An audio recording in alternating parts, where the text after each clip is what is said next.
say something that was truly shocking. And this was on the plane on the way home. He was talking to reporters, and one of them asked about Taiwan, which is formally called, ROC, the Republic of China. Although we don't call it China. It's part of the deal that we cut in, I think it was 1979, when we updated our 1955 treaty with Taiwan. And Trump has been withholding two shipments, an $11 billion shipment and a $14 billion shipment, a total of $25 billion worth of weapons that Taiwan has bought from U.S. defense contractors. But all those, any U.S. defense contractor sales have to go through the executive branch. They have to be approved by the president. Now, this has already been approved by Congress. But, Trump controls the Pentagon, and the Pentagon controls the ability of these defense contractors to sell things overseas. And Trump is withholding, and has been withholding for a year now, withholding this military aid to Taiwan. And when he was asked about that by a reporter, he said that he intends to use military aid to Taiwan as a bargaining chip. In other words, it's something that he could withdraw. It's something he can trade away in exchange for something that presumably he or his sons or his daughter and son-in-law or other grifters associated with Trump want. We don't know what that might be, but basically, he just stabbed our ally in the back. The president of Taiwan came out over the weekend, and she's basically screaming, holy cow, this is wrong, you shouldn't be doing this. But there's a bigger picture here. And the bigger picture here is that this country was founded in a radical idea for its time. It was something that had not been tried in several thousand years. 3,000 years ago, you had a form of democracy. Now, they still held slaves. It was a very kind of exclusive form of democracy. And the polis, the deciding body, was selected by what's called sortition, what you and I might call basically like jury duty. Luck of the draw. 6,001 people who ran ancient Greece, and that democracy ended with the Thucydides trap, which President Xi referenced. I won't go down that rabbit hole, but and then 1,000 years later, you had the Republic of Rome. Which was briefly a democracy and then was taken over by, a series of Caesars who basically made themselves, kings for life. But anyhow, we decided to try this again.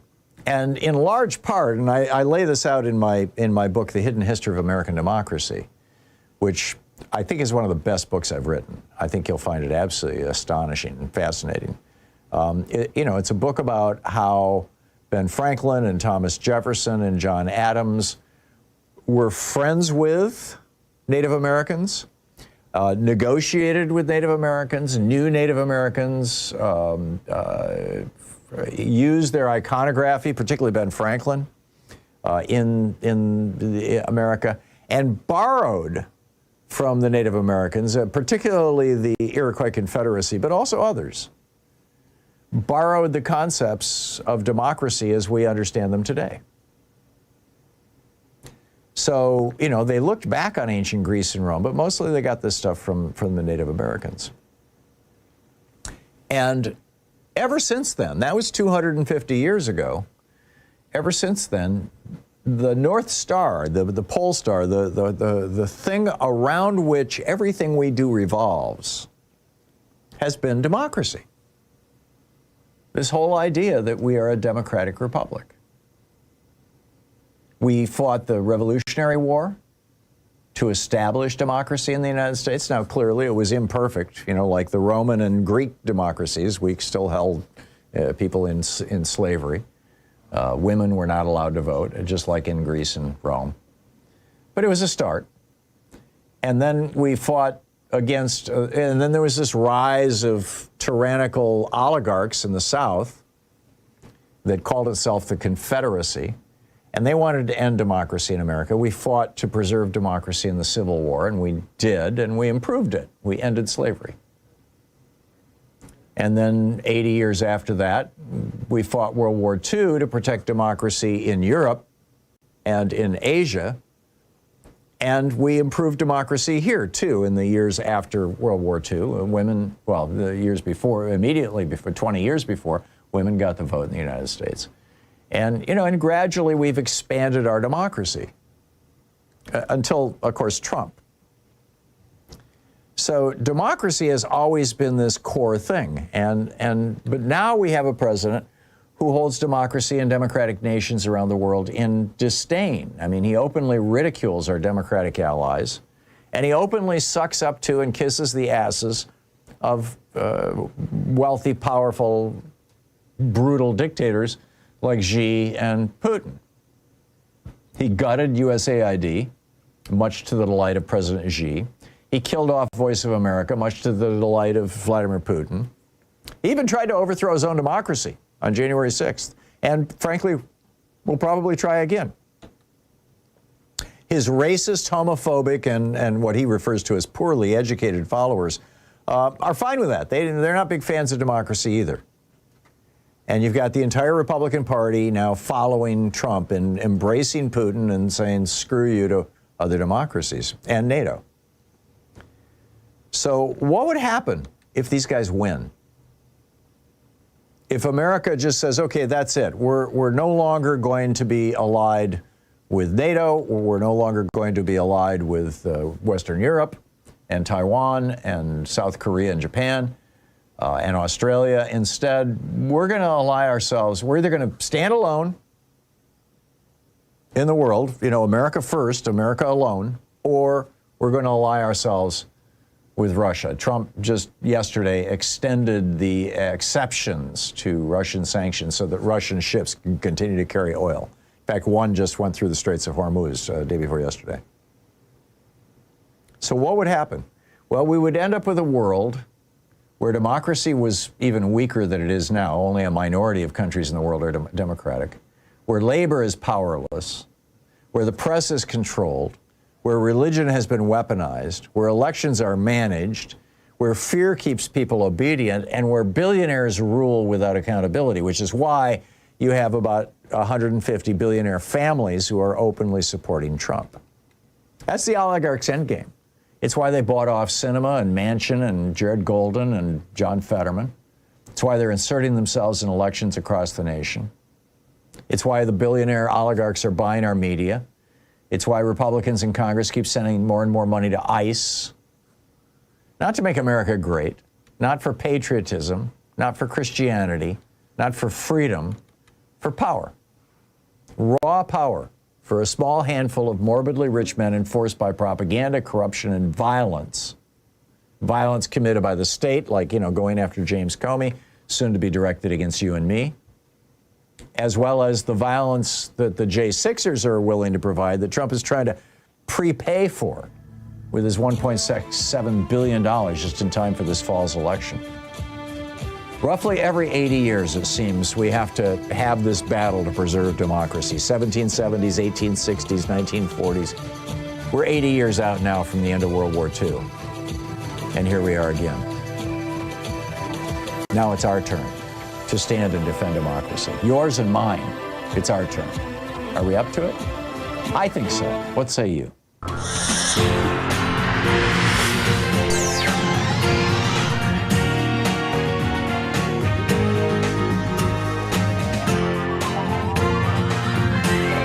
We say fight back!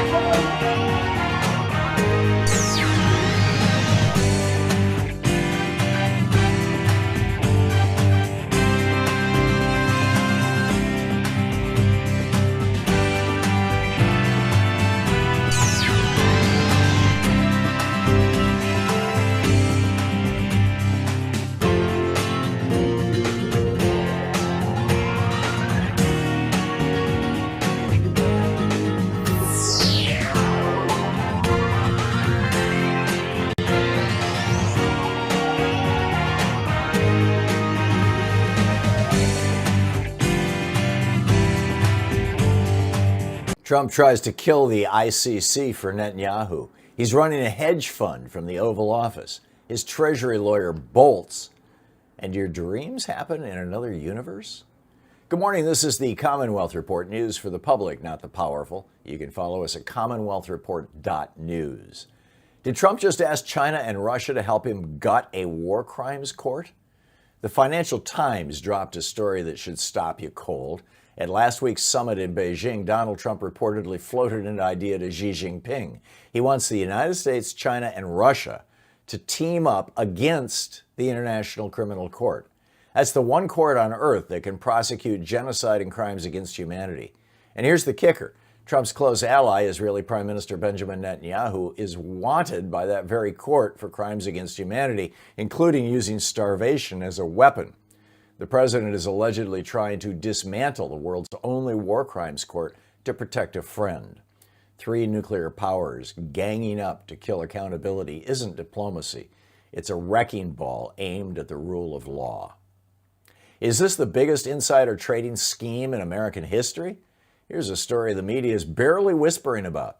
Trump's own disclosures show he personally ran thousands of stock trades in 3 months worth between $220 and $750 million while he's signing executive orders, threatening wars, and moving markets with a single post on his Nazi-infested social media site. He bought Dell stock in February. In May, he stood at the White House and told Americans to go buy Dell. The stock hit an all-time high. He did the same with NVIDIA, Intel, Palantir, and Boeing, companies his own government regulates and pays. Every president since LBJ used a blind trust. Trump's own Treasury Secretary said a private citizen who traded this way would have the SEC at their door. Martha Stewart did 5 months in prison for saving $45,000. Trump paid a $200 late fee. There aren't 2 systems of justice anymore. There's one for them and nothing for the rest of us. Why did Trump's own lawyer walk out the door? Congressman Jamie Raskin says Donald Trump is building his own private militia with your tax dollars. On Monday, the Justice Department announced a $1.8 billion anti-weaponization fund, what they call. Trump sued the IRS for $10 billion, then settled the case against his own government and created this slush fund to pay people who claimed the Biden administration wronged them. That pool could include the roughly 1,600 January 6 defendants. Raskin called it pure fraud and highway robbery, noting no one can be plaintiff and defendant in the same case. And here's the part that tells you everything. Hours after the fund was announced, the Treasury Department's top lawyer, Brian Morrissey, resigned just 7 months into the job, a man who served Trump in his first term. When the people inside won't put their name on it, that tells the rest of us all we need to know. Will Trump fire the referee because he lost the game? Trump wants a giant ballroom built where the White House East Wing used to stand. He said donors would pay for it.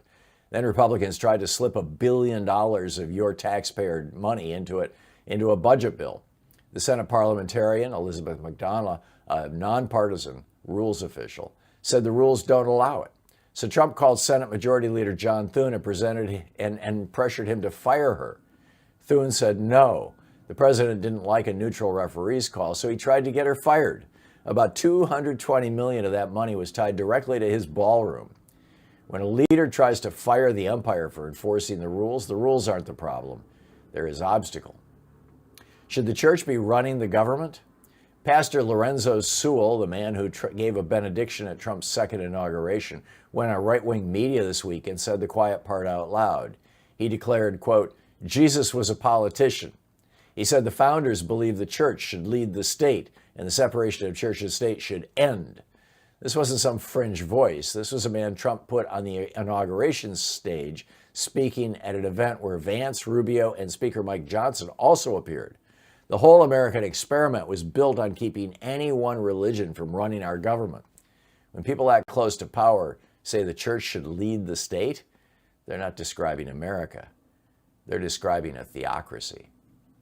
Are your dreams real in another universe? Let's end somewhere else. A scientist named David Long has a bold hypothesis. He thinks your dreams might be windows into other realities. The idea borrows from quantum physics, the notion that every choice creates a branching universe. Long's theory is that during sleep, your consciousness might briefly visit those other versions of you. The recurring dreams, the familiar faces, the same faces. Maybe those aren't random. Maybe they're return visits. Now, mainstream science firmly disagrees. Most researchers say dreams are just your brain sorting memories or rehearsing danger. But here's why it sticks with you. Sometimes a dream doesn't feel imagined. It feels lived. Whether that's storytelling or something we don't grasp yet is still a wide open question. And that's the way it is today, Tuesday, May 19th, 2026. I'm Thom Hartmann. Did you know that every weekday we send out an email before the show giving you all the topics coming up so you can be fully informed and ready to interact with our program? Or that after the show we send out Sue's Stack, a list of every topic I've discussed along with clickable hot links to every source of information I've shared with you on the air? It's all completely free and available over at thom.tv, THOM.tv. Check it out.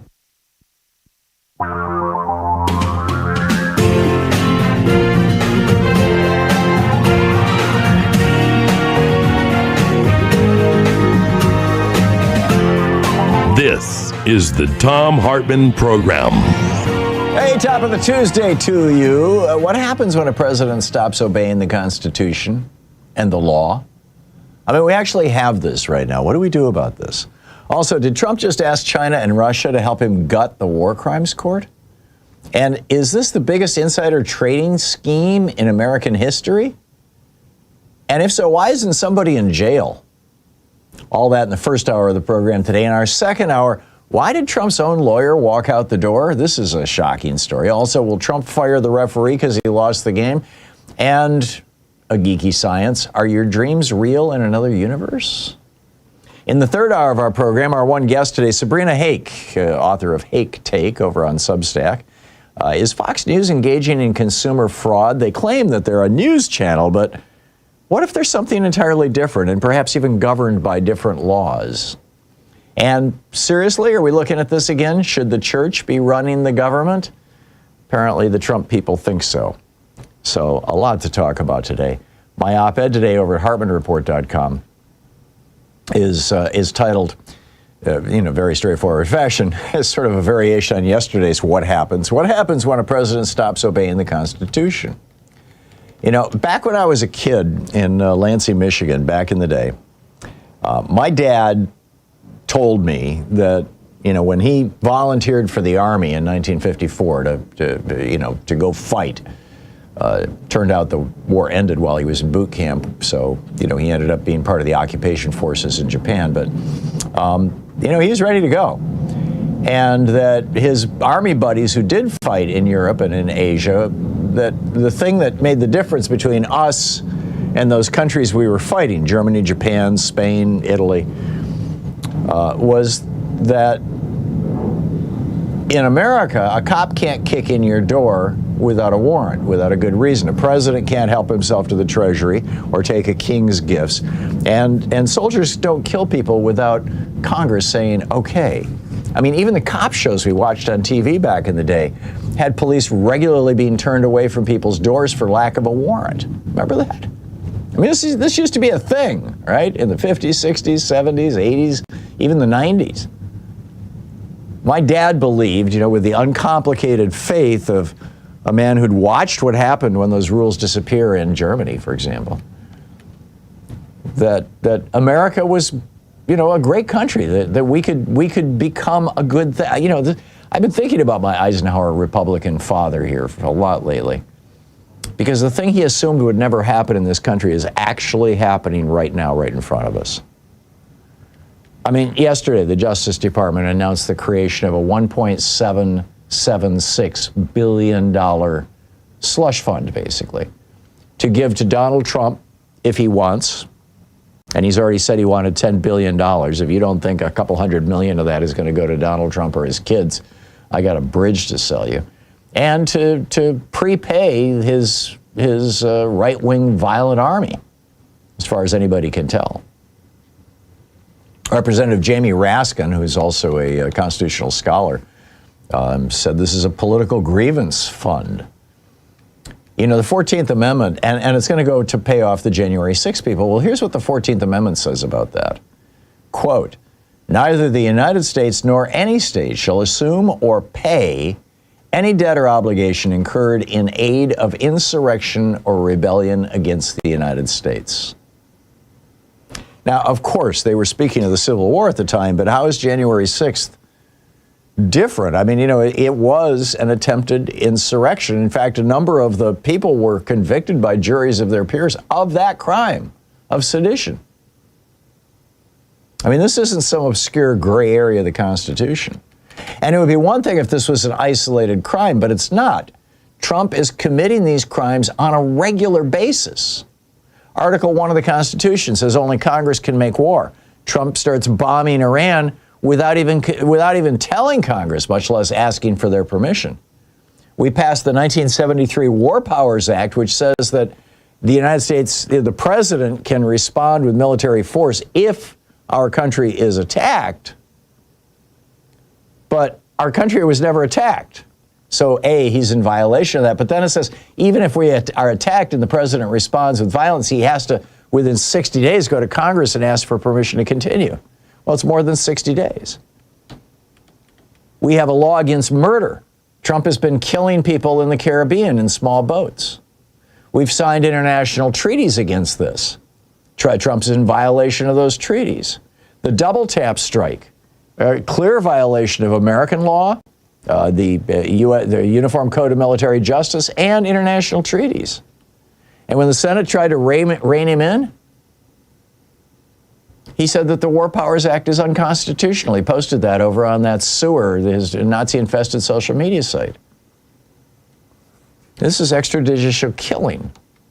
The Constitution forbids in two different places, Article 1 and Article 2, the acceptance of gifts from foreign governments. But, Trump is taking a $400 plane from Qatar, $400 million plane from Qatar. Jared took $2 billion. Trump's sons took billions of dollars. I mean, when Jamie Raskin pointed this out, Carolyn Leavitt, the White House press secretary, literally laughed. The Fourth Amendment says that you can't kick in someone's door or arrest someone without a warrant issued by a judge. The right of the people to be secure in their persons, houses, papers, and effects against unreasonable searches and seizures shall not be violated, and no warrants shall issue but upon probable cause. I mean, nonetheless, ICE is kicking in doors and smashing people's car windows and dragging people off. This is the general warrant, these ICE so-called warrants, that the Fourth Amendment was written to stop. The Impoundment Control Act of 74 says the president has to spend money that Congress appropriates. Trump is defying that. The Epstein Files Transparency Act says that he has to release all the files. He's defying that. You got, the Logan Act being violated by Jared Kushner. You got the Hatch Act being trampled by Hegseth's campaigning in Kentucky. There's the Take Care Clause of Article 2 of the Constitution that says that the president has to make sure the laws are followed. ICE agents are accused of murdering Renee Good and Alex Preddy, but Trump is hiding the evidence so that the local prosecutors can't investigate, much less prosecute. I mean, you add all this stuff up, and this is not like Nixon, where he was just, randomly, occasionally committing some crime to try to cover up some, little crime. This is how authoritarians move. This is how authoritarian movements break democracies. I mean, Germany and Japan were here before, Spain too. And we didn't like, having to go to war and lose 700,000 Americans to fight that back. The deepest damage, though, is to what my father believed in, which is the global understanding that America is the country where the law applies even to the most powerful. Every dictator on earth is taking notes right now. And the next time we try to talk to them about the rule of law, they're going to laugh at our faces. So what do? Democrats need to be holding hearings right now. They need to be holding shadow hearings like the one they did last week about the Epstein files. They need to be doing these hearings, looking into the crimes that are being committed by Donald Trump and his sons and the people in his administration. We can't afford, if a Democrat is elected president in 28, which is going to be a huge lift, by the way, but if a Democrat is elected, we can't afford another 2 years like Merrick Garland pissed away back in 2021 and 22. We've got to hit the ground running. We've got to get ready. The Democrats need to be identifying these crimes, calling them out, calling for prosecution, building prosecutorial cases. John Mitchell, Richard Nixon's Attorney General, went to prison. Todd Blanche and Pam Bondi need to, too.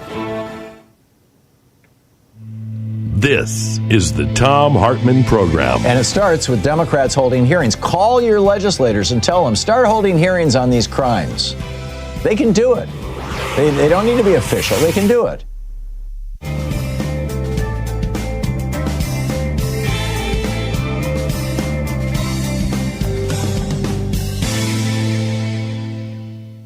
And welcome back. So, what's on your mind, Greg, in Mekokata, Iowa? Hey, or Makokata. Well, good morning. Yeah, hey, Greg, what's up? Makokata. Yeah. Hey, I had an idea that they might be able to get rid of Trump easier than they'd think. He's going after Massey, Boebert, and Mace really hard, especially Massey. Mm-hmm. If they were to switch to be an independent, go caucus with the Democrats, the Republicans would lose their majority, and we'd have like Hakeem Jeffries as Speaker of the House. Right. Now, they could do other subpoenas and stuff, but if they were to impeach him, there is probably enough senators that just can't stand Trump that are leaving. They've already are going to retire. Put Bill Cassidy at the top of that list, yeah. Yeah, and I think they could do it in a day if they stuck to it. I think you're right, Greg. And just, hang on, because I think that once the primary season is over, or is mostly over, and Trump has, his power to intimidate Republicans is largely gone, I think that you might see a scenario much like what you're describing. Yeah, and even in Massey's case, if he loses his primary, I think he could come back as an independent yet. Yeah. Well, he won't be able to run as an independent because it's past the filing deadline, I'm pretty sure. See, that's what I was wondering if they, because then he would have stole some of the Republican votes, Yeah, he can't pull that off, but what he can do is he can make his last 6 months, 9 months in office, however money, what do we value, 7, 8 months, whatever, from now until January. He can use it to make life tough for Trump, make life hell for Trump. Yeah, no, I think, I think you're onto something. And like I said, I've been saying for some time, Mark Pocan really sensitized me to this, that come July and August, we're going to see some really radical stuff coming out of this Congress that people are not expecting right now. But, I believe I'm right. I could be wrong, but I believe I'm right. Greg, thank you. That was brilliant. Great analysis. Harold in Santa Barbara. Hey, Harold, what's up? Yes, good morning. I have to just compliment you, and I appreciate the fact you brought up your father. Both our fathers, they fought in World War II, or they, volunteered to fight in World War II for the rights we have in America. Yep. And what's most important, now it is our turn to fight for the rights that they fought for. Yep, and they fought and died for. I mean, my mother was engaged to somebody before my father came along, and he died in Europe, fighting in Europe. So, Yeah, I had a relative, a statue of him is in downtown Riverside. He never came back, but he was awarded the Congressional Medal of Honor. Yeah. And as I told you before, I had another uncle that became an engineer, and McDonnell Douglas. McDonnell Douglas did help him get his house in Santa Monica because they wouldn't sell to him. So there was a lot of good done by our fathers. You're right. Yeah, the greatest generation. Thank you. Harold, thank you for the call. Spot on. I'll be back with more of the news of the day and your calls in just a moment. Stay with us.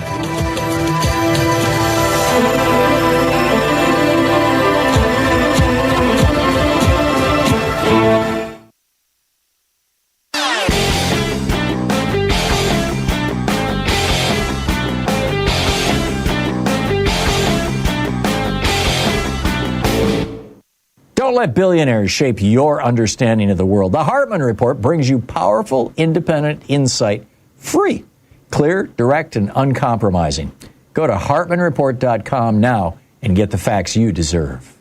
You know, Richard Nixon and Spiro Agnew both took cash bribes while they were in the White House. Since then, you know, the Supreme Court, or at least 5 Republicans on the Supreme Court, made it a lot easier for politicians to take bribes with their Citizens United decision, which basically legalized political bribery as long as it's done through campaigns or PACs or super PACs.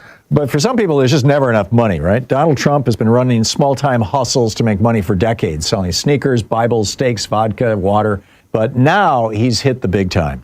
He's got these fungible tokens, right? These fungible crypto assets, which are basically just digital pictures of Donald Trump that say fight, fight, fight. And he has turned them into an $8 billion machine.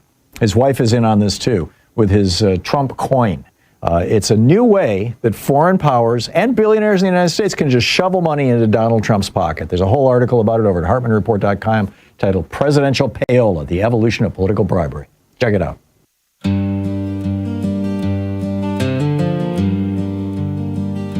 My father told me long ago about a country strong and bold, where no man stood above the law, no king could take what wasn't his at all.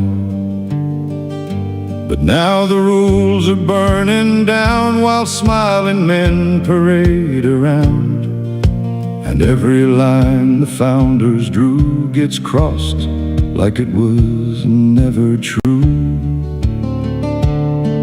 What happens when a president stops obeying the Constitution? When power speaks louder than the law, and fear replaces truth and justice for us all? What happens when the courts grow weak and no one dares to stop the fire? The flag still waves above the land, but freedom's hanging by a wire. They write the checks, reward the crowd, break the rules and say it proud. Congress watches, silence spreads, while democracy bleeds slowly red. The warnings came from history, from broken nations overseas, but people said it can't be here, right up until the end drew near. What happens when a president stops obeying the Constitution? Welcome back. Just about 23 minutes past the hour. Donald Trump just asked China and Russia to help him gut the war crimes court. The Financial Times dropped a story this morning that should stop you cold. At last week's summit in Beijing, Donald Trump reportedly floated an idea to Xi Jinping. He wants the United States, China, and Russia to team up against the International Criminal Court. That's the one court on earth that can prosecute genocide and crimes against humanity. And here's the kicker. Trump's close ally, Israeli Prime Minister Benjamin Netanyahu, is wanted by that very court for crimes against humanity, including using starvation as a weapon. Our president is allegedly trying to dismantle the world's only war crimes court to protect an equally corrupt friend. 3 nuclear powers ganging up to kill accountability is not diplomacy. It's a wrecking ball aimed at the rule of law. This is just so wrong. In my opinion, this is an impeachable offense too. Let's cut a deal with China and Russia to end the criminal court at the same time that Donald Trump is committing war crimes. He knows he could be held accountable. Meanwhile, is this the biggest insider trading scheme in American history? Here's a story the media is barely whispering about. Trump's own disclosures show he personally ran thousands of stock trades in 3 months worth between $220 and $750 million while he's signing executive orders, threatening wars, and moving markets with a single post on his Nazi-infested social media site. He bought Dell stock, for example, in February. In May, he stood in the White House and told Americans to go buy Dell. The stock exploded. It hit an all-time high. He did the same thing with NVIDIA. Then he did it with Intel. Then he did it with Palantir. Then he did it with Boeing. companies his own government regulates and pays. Every president since LBJ used a blind trust, and Trump's own Treasury Secretary said a private citizen who traded this way would have the SEC at their door. I mean, Martha Stewart, for God's sake, did 5 months in prison for saving $45,000 with a little inside information. Trump paid a $200 late fee for hiding this information. You know, there shouldn't be two systems of justice anymore. But there are right now under Trump, under the Republicans. There's one for them, where they get away with whatever the hell they want, and one for the rest of us, where we don't. This is just obscene. It's absolutely obscene. Roger in Seattle. Hey, Roger, what's on your mind today? Well, I wanted to pass on some programming ideas from my local public station where I'm hearing you right now, KBCS in Bellevue, Washington. Right before you, I was just about ready to look it up on the program schedule, but they had an interview. A college professor has a regular show, but he had Jamel Bowie from the New York Times interview, and what I was hoping was, is there a way to encourage more of your, wisest people in the universe audience to continue using college vocabulary whenever possible, rather than the billionaire Dumbo's idea of having only the 8th grade vocabulary used? Right. I'm assuming anyway, Jamel was speaking in polysyllabic terms. Really, for those who haven't been to college, then they can get an idea. Well, maybe I'll go back, now that I'm 30 or 40, to college and take a college course, even though I only went to high school. I get it, Roger. I get it. And then could you also use hip-hop maybe as a basis for, like Garrison Keillor did with church hymns that everybody knows, Amazing Grace, but he put neat, funny words to it. I get it, Roger. I got to run. Thanks for the suggestion. 27 minutes past the hour. We'll be back with your calls in just a minute. You're listening to the Thom Hartmann Program. Call 202-808-9925. Occupying the media 3 hours a day, 5 days a week, or right here. I'll be right back with your calls.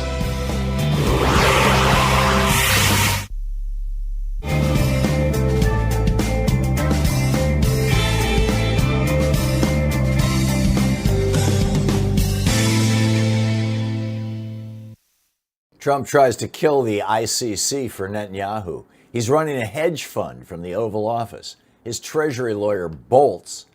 And your dreams happen in another universe? Good morning. This is the Commonwealth Report, news for the public, not the powerful. You can follow us at commonwealthreport.news. Did Trump just ask China and Russia to help him gut a war crimes court? The Financial Times dropped a story that should stop you cold.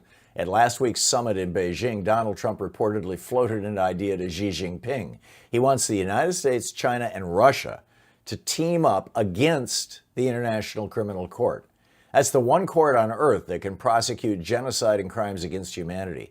And here's the kicker. Trump's close ally, Israeli Prime Minister Benjamin Netanyahu, is wanted by that very court for crimes against humanity, including using starvation as a weapon.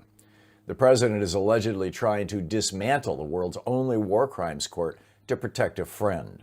3 nuclear powers ganging up to kill accountability isn't diplomacy. It's a wrecking ball aimed at the rule of law. Is this the biggest insider trading scheme in American history? Here's a story the media is barely whispering about. Trump's own disclosures show he personally ran thousands of stock trades in 3 months worth between $220 and $750 million while he's signing executive orders, threatening wars, and moving markets with a single post on his Nazi-infested social media site.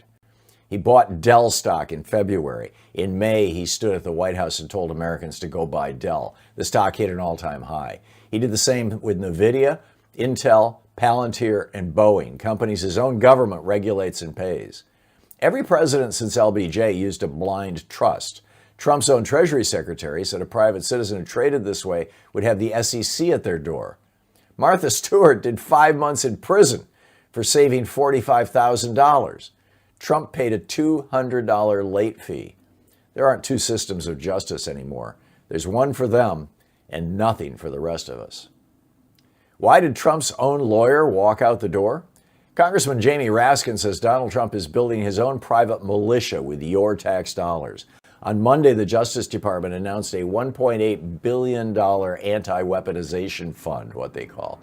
Trump sued the IRS for $10 billion, then settled the case against his own government and created this slush fund to pay people who claimed the Biden administration wronged them. That pool could include the roughly 1,600 January 6 defendants.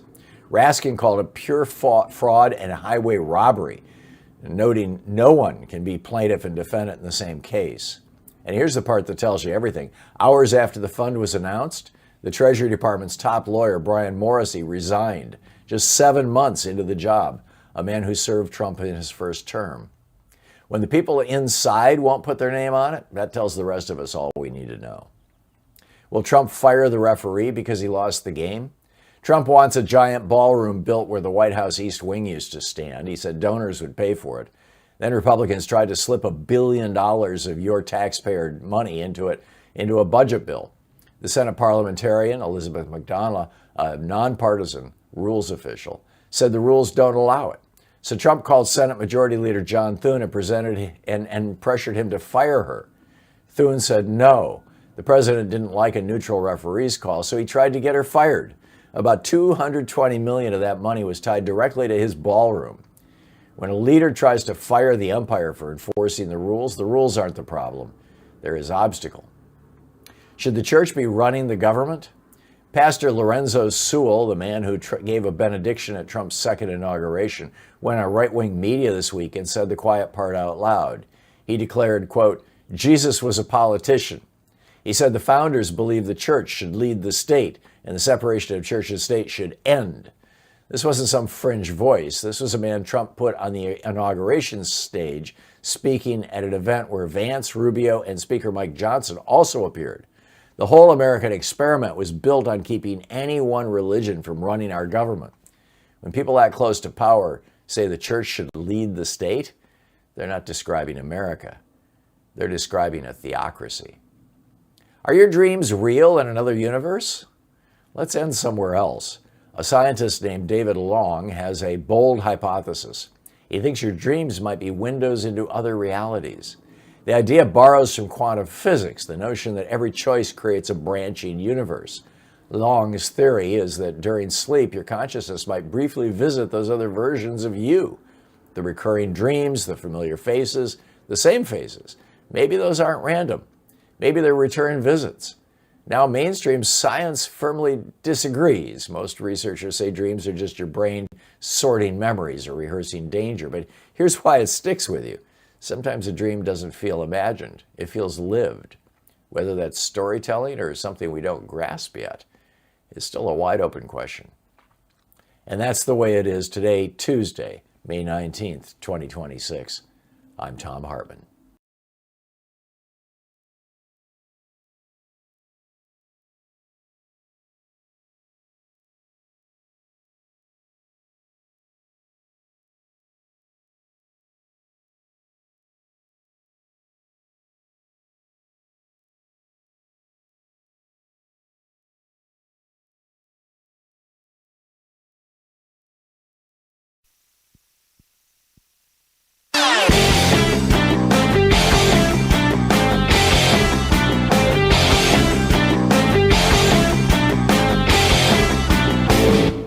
Did you know that every weekday we send out an email before the show giving you all the topics coming up so you can be fully informed and ready to interact with our program? Or that after the show we send out Sue's Stack, a list of every topic I've discussed along with clickable hot links to every source of information I've shared with you on the air? It's all completely free and available over at thom.tv, THOM.tv. Check it out.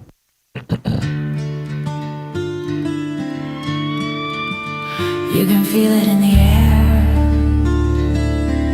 Welcome back. 34 minutes past the hour. So what's on your mind today? There's a lot going on, but we have an openly, nakedly, proudly criminal presidency and a bunch of criminals around him And they're preparing to steal $1.7 billion from you and me.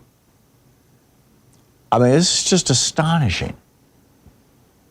And why aren't the Democrats holding hearings? Why aren't Hakeem Jeffries and Chuck Schumer on television literally every hour just raising holy hell about this? Why is it left to Jamie Raskin? What happened to Democratic leadership? Inquiring minds want to know. Paul in Woodinville, Washington. Hey, Paul, what's on your mind today? Yeah, hi, Tom. Your story about Trump's stock trades.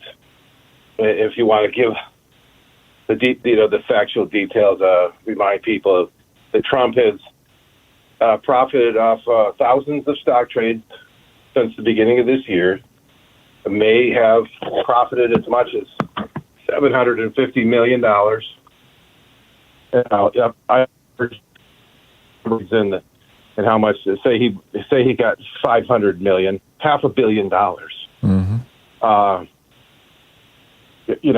So in a market, Tom, that has essentially gone nowhere. Yeah. I'd love to hear what Larry in Los Angeles thinks about this, but the market has yo-yoed since Trump took office again between 45,000 and 50,000, give or take. We're back where we were when Pam so- Bondi was squealing about $50,000 or 50,000. Yeah.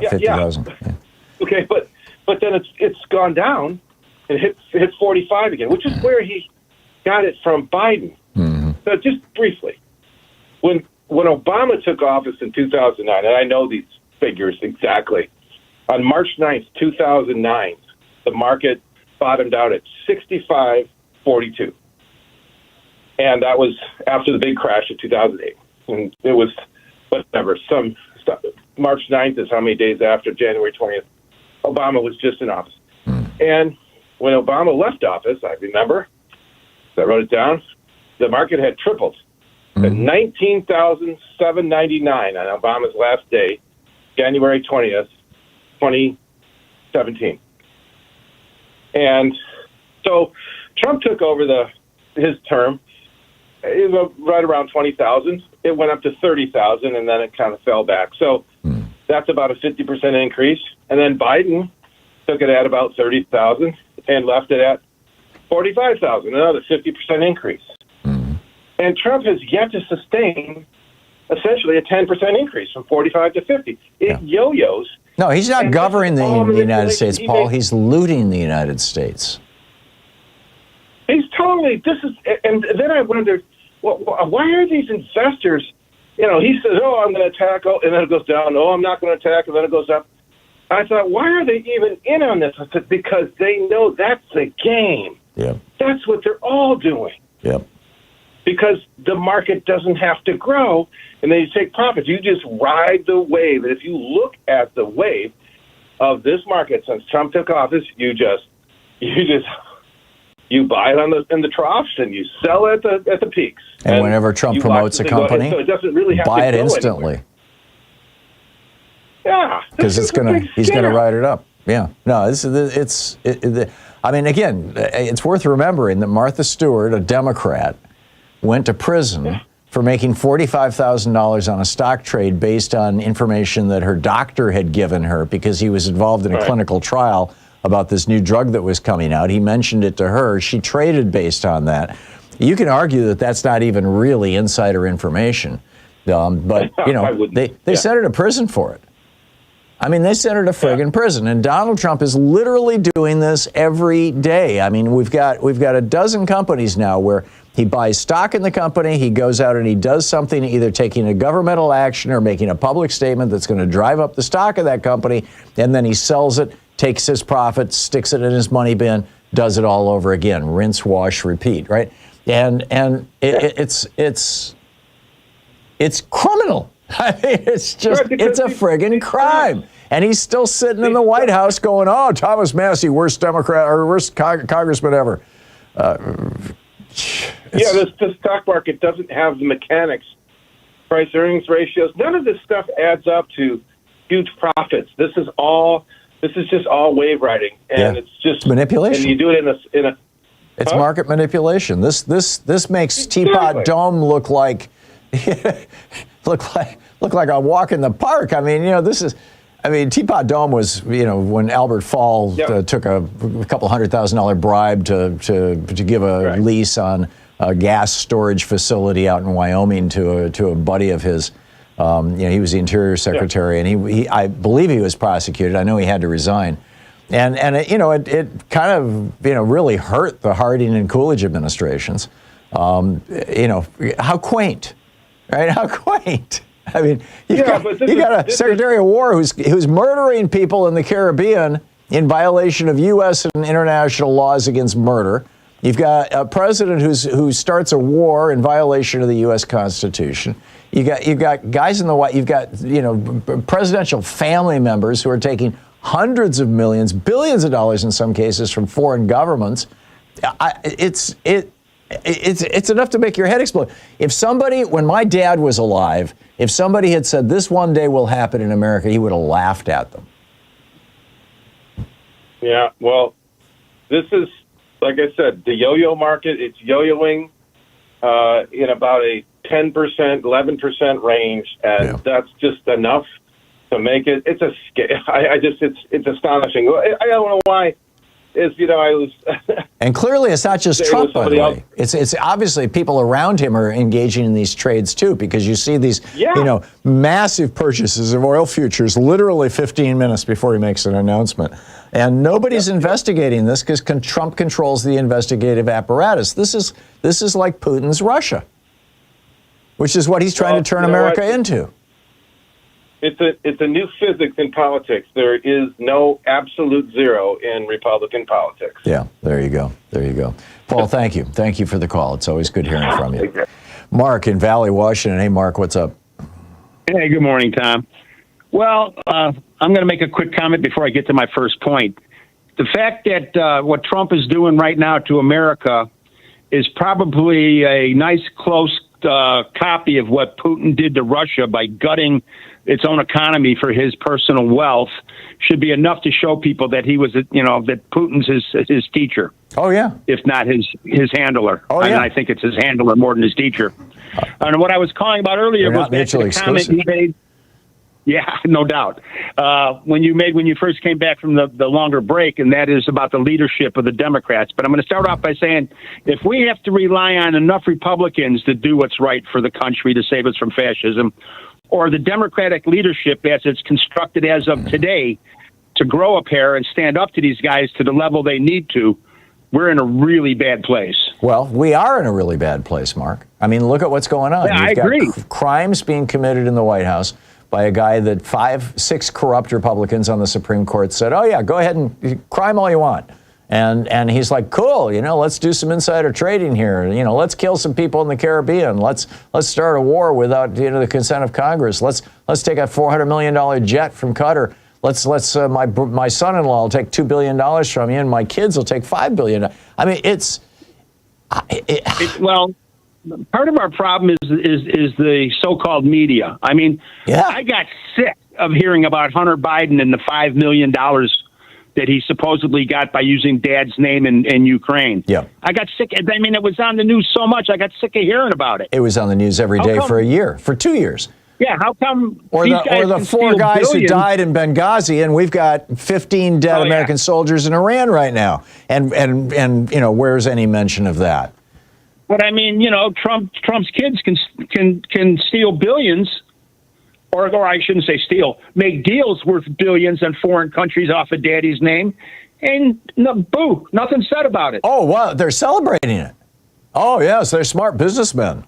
Mike Johnson and these guys. Trump's. I get real tired of double standards and hypocrites, and that's all we seem to have in the major media right now. Yeah, to say the very, very least. Mark's spot on. You and Paul, great analysis. Thank you. 44 and a half minutes past the hour, picking up your calls here. I'll be back with more of your thoughts on what happens when a president stops respecting, enforcing, living up to the Constitution and begins to simply greedily enrich himself and his family and his friends. You're listening to Thom Hartmann. Visit ThomHartmann.com for audio and video archive. How far down the road to turning America into Putin's Russia has Trump and these corrupt people that he's surrounded himself with, the 13 billionaires in his cabinet, have they taken us?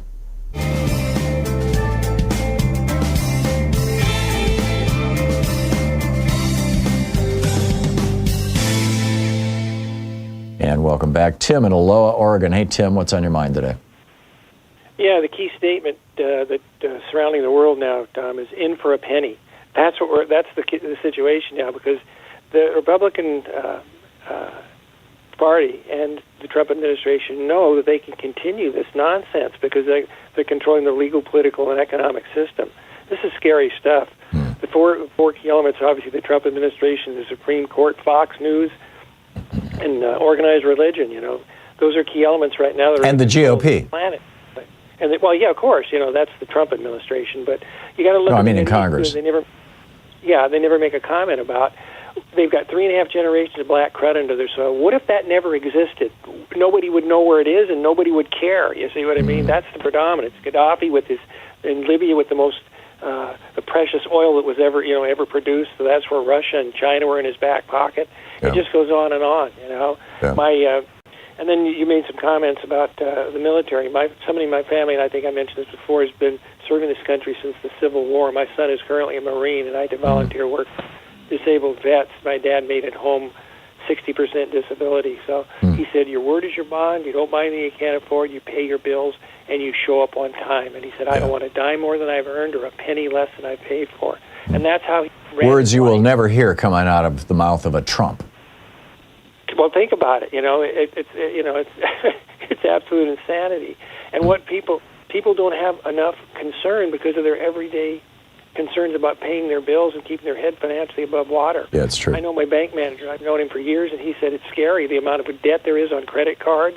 Half the people in this country can't come up with $400. Scott Bessent was bragging about this the other day. He said, I was having lunch with one of the big credit card executives, and there's more people than ever putting money on credit card. He thought that this was a sign that the economy was vibrant. No, it's a sign that Americans are drowning in debt. Yeah, it's 24% interest, which they're paying, you know. Oh, in some cases, as much as 29%. Right, exactly. And that's how our society is running. And as long as those people are tied up in that situation, the big picture is going to be out of their... No, you're absolutely right. You're absolutely right. Tim, brilliant. Another brilliant analysis. Thank you so much. Tom in Seattle. Hey, Tom, what's up? Oh, good morning, Tom. Hey. Yeah, I was referring to Trump's fascination with monumental architecture. I remember Albert Speer's memoirs. He was the architect for Hitler. And they had been planning, after World War II, they were going to redo Berlin. They had a centerpiece of a giant domed Capitol building like ours, only much, much bigger. Yep. And even all through the war, Hitler would like to come in and discuss this, look at the models. And Hitler built a giant ballroom with a bunker underneath it, which is where he committed suicide. Oh my God! Yeah, that's scary. Yeah. I mean, you know, it's the great throne room in St. Petersburg. You know, you could call it a ballroom, I suppose. It was originally the throne room for Nicholas. Is a virtual identical clone to what Donald Trump is proposing. I mean, you look at the pictures side by side. They've been all over social media now for months. And it's just absolutely shocking. It's like, you know, Trump went to St. Petersburg, which he did, by the way, back in '87, and saw this and said, oh, yeah, I want to do that. And Putin said, well, you know, hey, just follow me, Donald. I'll show you how. Tom, thanks for the call. Spot on.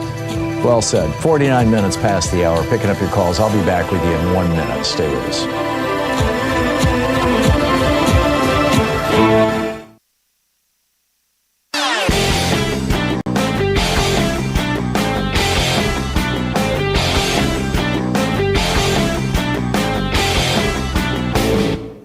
Hey, thanks so much for sharing our program and for reaching out to our stations and sponsors and letting them know that you're listening. It really means a lot to us.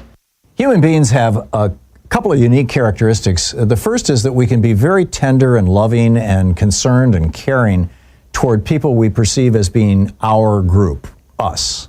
We can also be extraordinarily violent against people that we consider to be them, if we think of them or this other as a threat. Probably the classic example of this is Adolf Hitler convincing Germans that, Jews were a threat to them and good Germans going along with the Holocaust. Well, this othering is built into our DNA. This is, ancient stuff. And the Republican Party, since the time of Nixon, when he started, picking up the white racist vote after Democrats laid it down in the 60s, the Republicans have been using this to try to other minorities in America as a political strategy. And this is really deadly stuff. There's a whole op-ed about it over at HartmannReport.com. Is othering human nature's deadliest instinct? Check it out.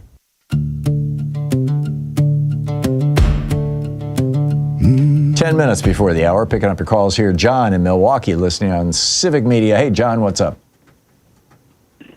I've got a different idea to throw at you. We actually have had a couple meetings here so far. We made a small group that we're working on things in between major protests. And one of the things that we did is we formed this group called the 80%ers. And we're looking at the federal government on issues or laws and trying to see how they negatively affect 80% of Americans and try and work on actionable solutions. As an example, on taxes, 90% use the standard deduction. And that leaves us 10% of Americans still getting the excessive contributions and whatever that they don't have, they can work their income way down. We're looking at, let's say, pharmaceuticals.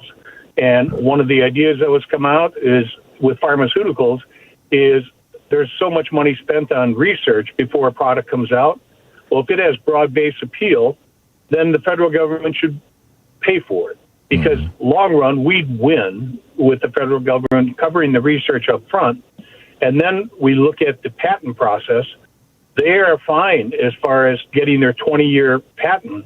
But if they are going with exorbitant gross profit, then to reduce that, let's say for every 5 points up above a reasonable gross profit, your years would go down 5 years.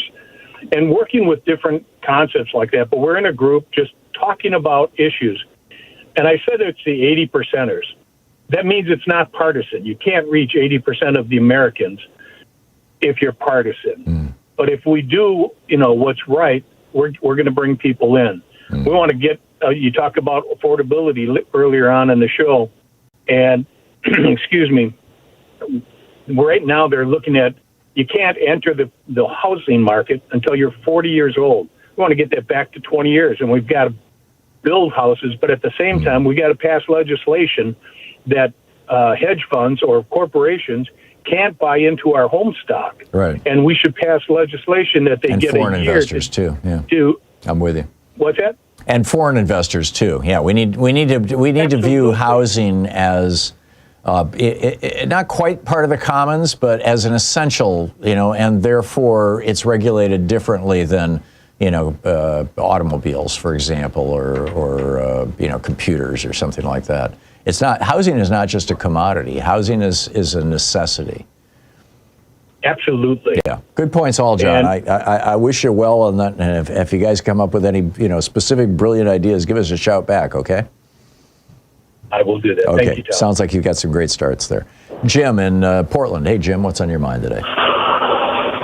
Yeah, Tom, can you hear me okay? Yeah, more or less, yeah. What's up? Okay, I just want to remind people, I want to remind you, I would love to hear Paul in Woodinville, his opinion on this. I believe that the Supreme Court decision where they gave Trump immunity, it was limited immunity. It was limited to official acts. Official acts. Anything that benefits himself or his family or extended family or friends can be held liable. All right, but who's going to prosecute him for insider trading? That's a federal law. It's not a state law. So it would have to be Todd Blanche. That ain't going to happen. Whoever comes after him. Oh, yeah. That's why I'm saying, that's what the whole essence of my article today and my op-ed and my rant at the opening of this show, but the article over at HartmannReport.com was Democrats need to be holding hearings right now on the criminality of the Trump administration. Public hearings. They need to be keeping a list. Hearings. Yeah, they need to be keeping a list of all the actions that are benefiting himself and his family. Oh, I agree, but it goes beyond a list. Every single thing on that list there should be a committee investigating his violations of the Epstein Transparency Act. There should be a committee investigating his insider trading. There should be a committee investigating his rolling over on, with Putin, his refusal to ship weaponry to Ukraine that Congress has appropriated. There should be a committee investigating his refusal to send Taiwan the weapons that they have bought and paid for. There should be a committee investigating. I mean, it goes on and on and on. Yes, there should be a list, but every single thing on that list of any consequence at all should have a working group of Democratic legislators who are holding open hearings and calling witnesses and publicizing this stuff. I agree, but we need to take it one step at a time. Start with a list. Yeah, well, if you want. I get it. Jim, thank you. Alexander in Oaktown, California. Hey, Alexander, what's up? Hey, the DNC is the GOP. And if the DNC hadn't stolen the election from Bernie, we wouldn't have Trump right now. Anyway, that out of the way. I helped start Occupy Wall Street, and I am very much a non-authoritarian. But what's really critical right now, and I don't believe in electoral politics overall at all. However, tomorrow in Kentucky, it's so important. The AIPAC and blah, blah, blah, who paid $330 million, I think it is, into this election. If Thomas Massie loses, we're in trouble. If Thomas Massie actually manages to survive through it, that's really putting us in the right direction. Maybe. If Massie loses, the odds are the person he loses to might not be able to beat a Democrat, because what happens is Trump's endorsement, while it causes Republicans to win primaries, also causes them to lose general elections. So he may well be shooting himself in the foot in terms of November. Alexander, I got to run, but thanks for the call. We'll be back on the other side of the break. Why did Trump's own lawyer walk out the door? Stick around. You're listening to Thom Hartmann.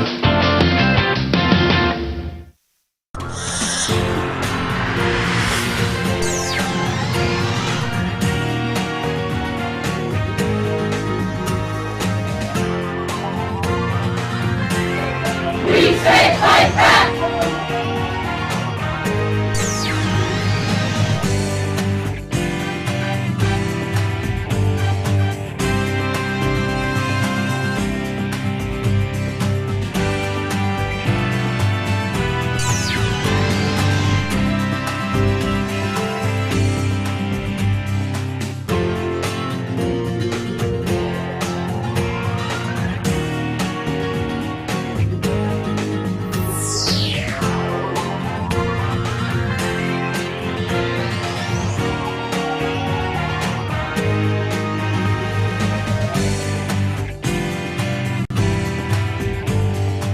Trump tries to kill the ICC for Netanyahu. He's running a hedge fund from the Oval Office. His Treasury lawyer bolts.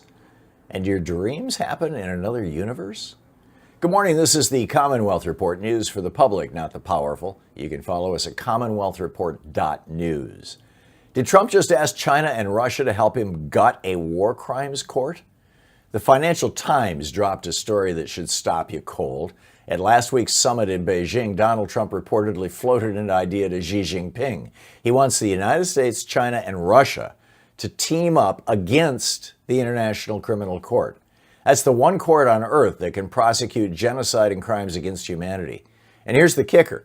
Trump's close ally, Israeli Prime Minister Benjamin Netanyahu, is wanted by that very court for crimes against humanity, including using starvation as a weapon.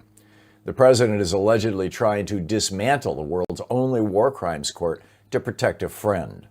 3 nuclear powers ganging up to kill accountability isn't diplomacy. It's a wrecking ball aimed at the rule of law. Is this the biggest insider trading scheme in American history? Here's a story the media is barely whispering about. Trump's own disclosures show he personally ran thousands of stock trades in 3 months worth between $220 and $750 million while he's signing executive orders, threatening wars, and moving markets with a single post on his Nazi-infested social media site. He bought Dell stock in February. In May, he stood at the White House and told Americans to go buy Dell. The stock hit an all-time high. He did the same with NVIDIA, Intel, Palantir, and Boeing, companies his own government regulates and pays. Every president since LBJ used a blind trust. Trump's own Treasury Secretary said a private citizen who traded this way would have the SEC at their door. Martha Stewart did 5 months in prison for saving $45,000. Trump paid a $200 late fee. There aren't two systems of justice anymore. There's one for them and nothing for the rest of us. Why did Trump's own lawyer walk out the door? Congressman Jamie Raskin says Donald Trump is building his own private militia with your tax dollars. On Monday, the Justice Department announced a $1.8 billion anti-weaponization fund, what they call. Trump sued the IRS for $10 billion, then settled the case against his own government and created this slush fund to pay people who claimed the Biden administration wronged them. That pool could include the roughly 1,600 January 6 defendants. Raskin called it pure fraud and highway robbery, noting no one can be plaintiff and defendant in the same case. And here's the part that tells you everything. Hours after the fund was announced, the Treasury Department's top lawyer, Brian Morrissey, resigned just 7 months into the job, a man who served Trump in his first term. When the people inside won't put their name on it, that tells the rest of us all we need to know. Will Trump fire the referee because he lost the game? Trump wants a giant ballroom built where the White House East Wing used to stand. He said donors would pay for it. Then Republicans tried to slip $1 billion of your taxpayer money into a budget bill. The Senate parliamentarian, Elizabeth McDonough, a nonpartisan rules official, said the rules don't allow it. So Trump called Senate Majority Leader John Thune and pressured him to fire her.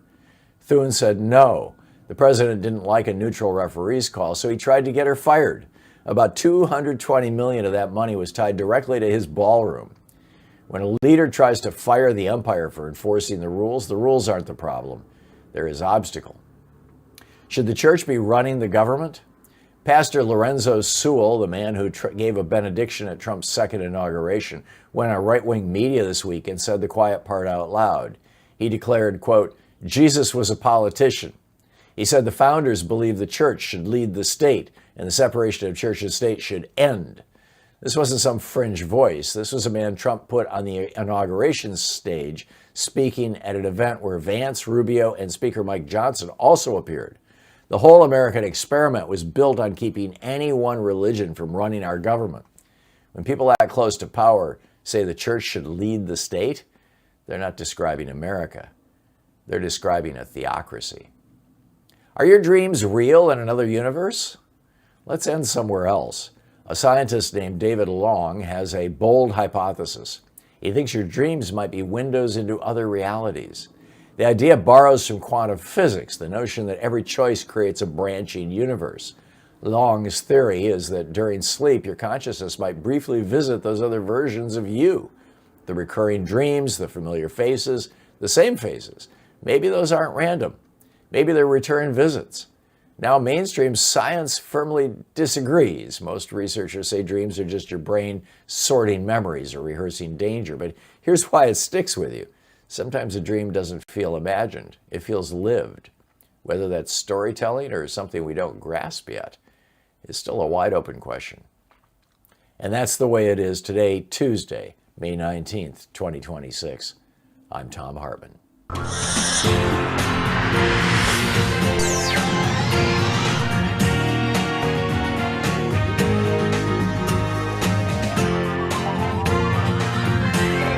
We say fight back!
Did you know that every weekday we send out an email before the show giving you all the topics coming up so you could be fully informed and ready to interact with our program? Or that after the show we send out Sue's Stack, a list of every topic I've discussed along with clickable hot links to every source of information I've shared with you on the air? It's all completely free and available over at thom.tv, THOM.tv. Check it out.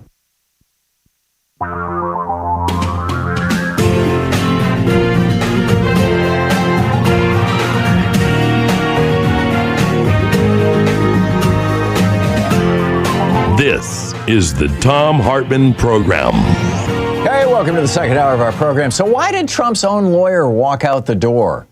This is a wild story. Congressman Jamie Raskin says Donald Trump is building his own private militia with your tax dollars. Yesterday, the Justice Department announced a $1.8 billion, they called it, and get this, this is wild, an anti-weaponization fund. Now, the official story is that Trump sued the IRS for $10 billion, then settled the case against his own government and created this slush fund to pay people for claims the Biden administration wronged them. In fact, the two things, as Rachel Maddow pointed out last night on MS Now, have nothing to do with each other. This is just the story that the press has bought. That Trump canceled his lawsuit, and in exchange, he wants this $1.8 billion. No. He canceled his lawsuit because it was going nowhere and had no basis. He's creating this thing out of thin air, and there's no relationship between the two. He's creating a pool of money that could include the roughly 1,600 January 6th defendants. You know, the rioters, the traitors, the people running around with Confederate flags, the guys who beat so many police officers so violently that 140 of them were in the hospital and 4 died. Congressman Raskin called it pure fraud and highway robbery, noting that no one can be plaintiff and defendant in the same case. But, you know, hey, that's what Trump was trying to do. And here's the part that tells you everything. Hours after the fund was announced, the Treasury Department's top lawyer, a guy named Brian Morrissey, resigned. Now, this is a guy, he was 7 months into the job. He had served Trump at his first term, and he was confirmed by the Senate. I mean, this is a serious guy. But when the people inside the government right now, inside the Trump regime, look at things that Trump is doing, like, hey, let's create a $1.8 billion slush fund and give that money to my own private army that I'm trying to build. When they won't put their name on what's going on, when they walk away from it, when they resign, that tells the rest of us all we need to know. This is insanely corrupt. And where are the Republicans? I mean, I was yelling a little earlier about, you know, the Democrats should be holding hearings on this stuff. Can you imagine if Obama did this? If Obama said, you know, I'm going to create a $1.8 billion fund and we're going to use it to pay reparations to people who are the descendants of slaves. Can you imagine? Or we're gonna use this $1.8 billion to give to people who have been assaulted by ICE or by the police, wrongly. Only to the people who were wrongly.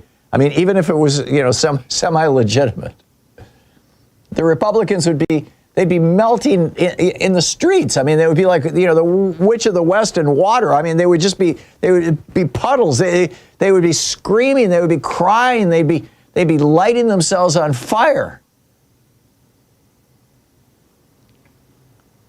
And yet Trump does it, and what do the Republicans say? Well, I didn't even know about that. Well, I don't know what you're talking about. I don't, don't ask me. I prefer. This is not just the most corrupt presidency in the history of the United States. This is the most corrupt political party outside of the old Democratic Party and the Confederacy in the era from the 1830s to the 1860s. Outside of that, this is the most corrupt political party we've ever had in the history of America. And their members on the Supreme Court and their members in Congress are continuing. It's obscene. And it's destructive to democracy. It causes people to lose faith in democracy. And when you've lost faith, when your people have lost faith in democracy, what do you have? What are they going to do? They're going to become, I mean, this is, Reagan started us down this path of losing faith in democracy. Government's not the solution to your problem. Government is a problem. Right? Don't trust your government. And where did it lead us? It led us to a con man saying, hey, don't trust your government. I alone can fix it. I will clean up the swamp. He was lying, of course. He is the swamp. But that's what con men do. Donald Trump is a professional con man. He's been a con man his whole entire life. His sons are competing to see if they can achieve his level of con status. When he came into office in 2016, he was broke. He was just plain old flat out of money. But he's monetized the presidency through two presidencies, and he's now actually a real billionaire for the first time in his life.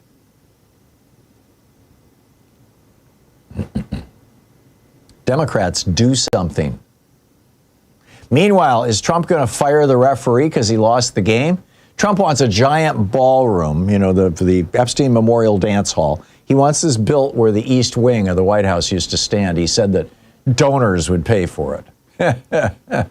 And Republicans tried to slip $1 billion of your money, taxpayer money, into a budget bill to help pay for it.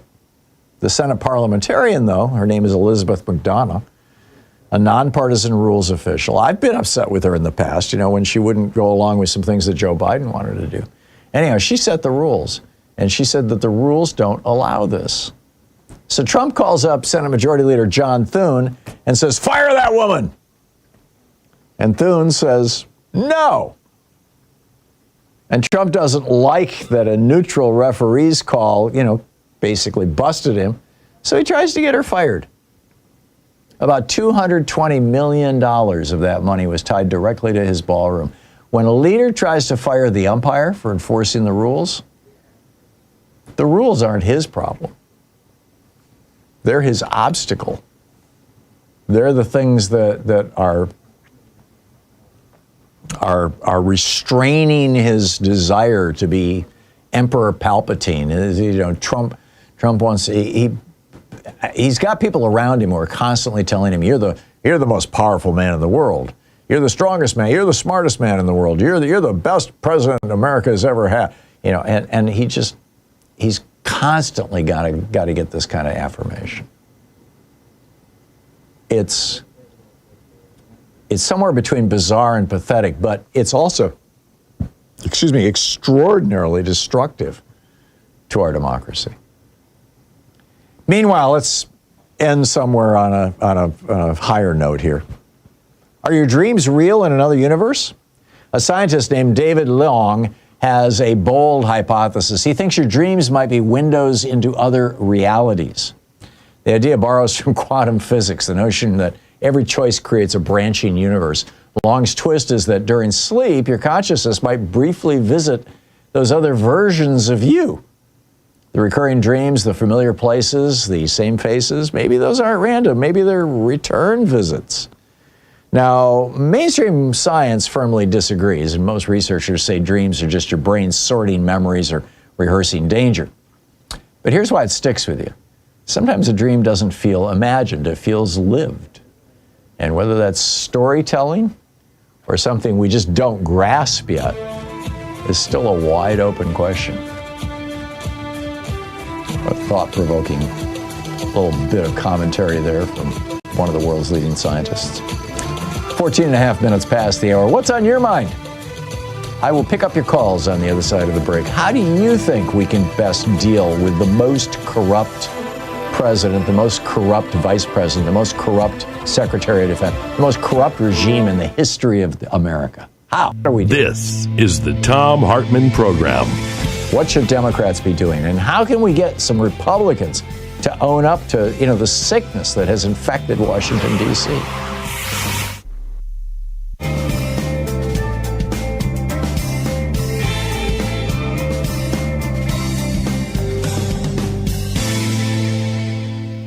And welcome back.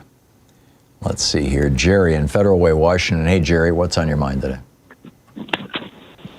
Well, I got a comment about Trump's trading in the stock market, and that is that in the stock market or any other market, when someone wins, there's somebody on the other end that loses. Right, they're called the counterparty. And, yes, and hey, think about that going on when Trump's bragging about making millions and having millions of trades this is year. why insider trading is illegal, Jerry. It's not just unfair. Somebody gets screwed. Yes. Well, why don't the Republican Congress people straighten it out or get some? Because they're in on it.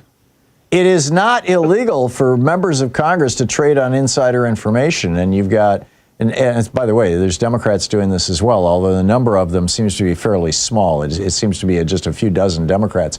But virtually all of the Republicans are getting rich on being in Congress.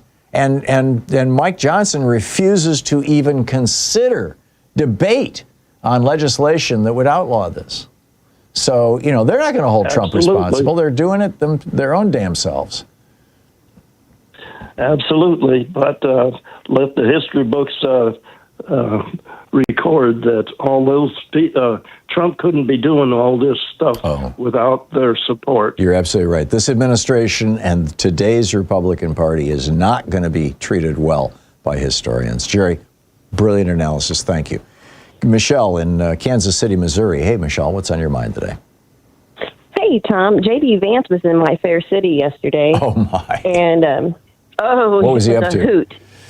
Well, being dumb, for one thing. But my best friend and my husband we're watching it. Well, it's our local news.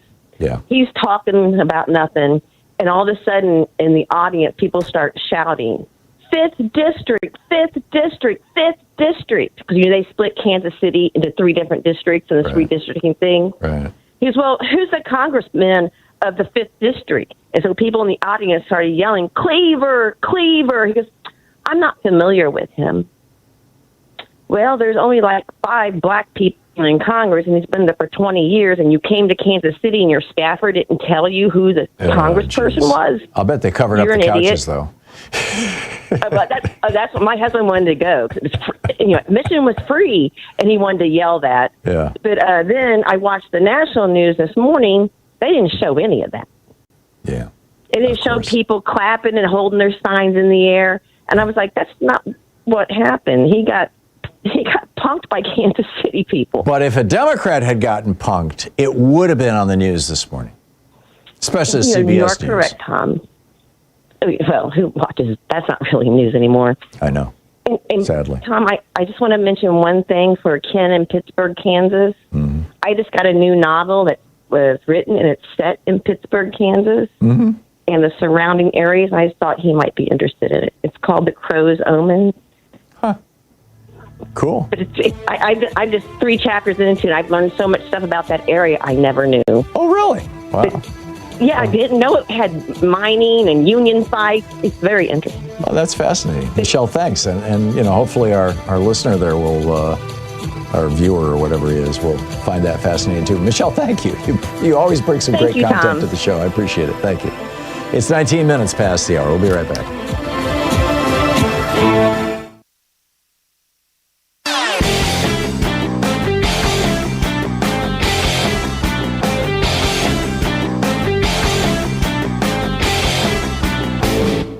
The Commonwealth Report is journalism that works for you, not corporations, not billionaires. News for the public, not the powerful. Twice a day, we break down what matters to your life. Visit CommonwealthReport.news and join us today. Stay informed, stay empowered. So what do we call the really, really mind-bogglingly rich? At the founding of the Republic, they were referred to as speculators or moneyed interest or aristocrats. In the years leading up to the Civil War, we called them the cotton lords and the plantation aristocracy. In the late 19th century, they were the robber barons. In the 1930s, FDR called them the economic royalists. But since the Reagan Revolution, we've just called them billionaires. And now, some of them want to call themselves tech bros. Like, That's kind of a good thing, like tech is positive and bros, like Mark Zuckerberg saying we need more masculine energy in American business culture. So we need a new phrase. I would like to suggest the morbidly rich. Morbidly suggests unhealthy. And the vast riches that some of these people have is unhealthy to our democracy, particularly since 5 Republicans on the Supreme Court said that morbidly rich people can buy politicians. And it's unhealthy for them, too. So morbidly rich. There's an op-ed over at HartmannReport.com all about it. Check it out.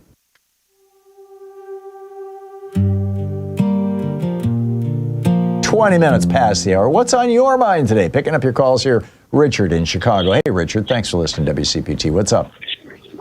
Well, the reason I called was there was some complaining from one of the people called in about why don't the Democrats do something. And don't they understand that the Democrats really don't have any control right now over it? And maybe that might be because Democrats who turned their back on the party before the 24 election, maybe. I'm sort of sick. I'm sick of everything being blamed on the Democrats. They speak out. I watched them on, C-SPAN or whatever. The press just doesn't cover it. Yeah. And they're holding daily press conferences, by the way, in Washington, D.C. They have since the day Trump was inaugurated, and the press never covers them either. We've got a media that's got a heavy conservative bias. And, back in the 80s, Rich Bond was the head of the RNC. And he came out and he said, we've got to promote this idea that there's a liberal media bias. We've got to work the refs, was his phrase. And the Republicans did that for 30 years. Even though there was no liberal media bias, there was a bias toward facts, which tend to be liberal. Yeah. And Democrats need to be doing the same thing, Richard. They need to be yelling and screaming about the conservative media bias. Yeah, they'll never get in the press, though. The point I'm getting at, though, is that it is idiotic for us to be at each other's throats as Democrats. Yeah. I love Fetterman and I love Vance, is that his name? Because they were still Democrats. I mean, I don't like what they were doing, but it's suicide for us to be attacking ourselves. And that's the main point. Is I every time I hear it, I just turn it off. And there was another aspect I wanted to bring up, but maybe I shouldn't bother. But quit blaming AIPAC for everything that happens. They're a small fish in the pool of money that's influencing this country.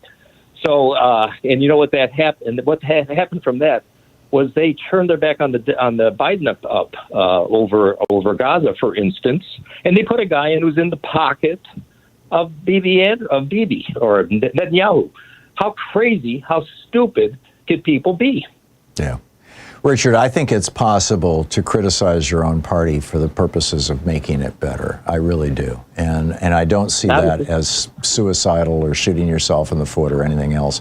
And I think that John Fetterman and Joe Manchin, who lived in the same arena I did in D.C., are essentially traitors to the Democratic Party. In normal times, Tom, I would agree.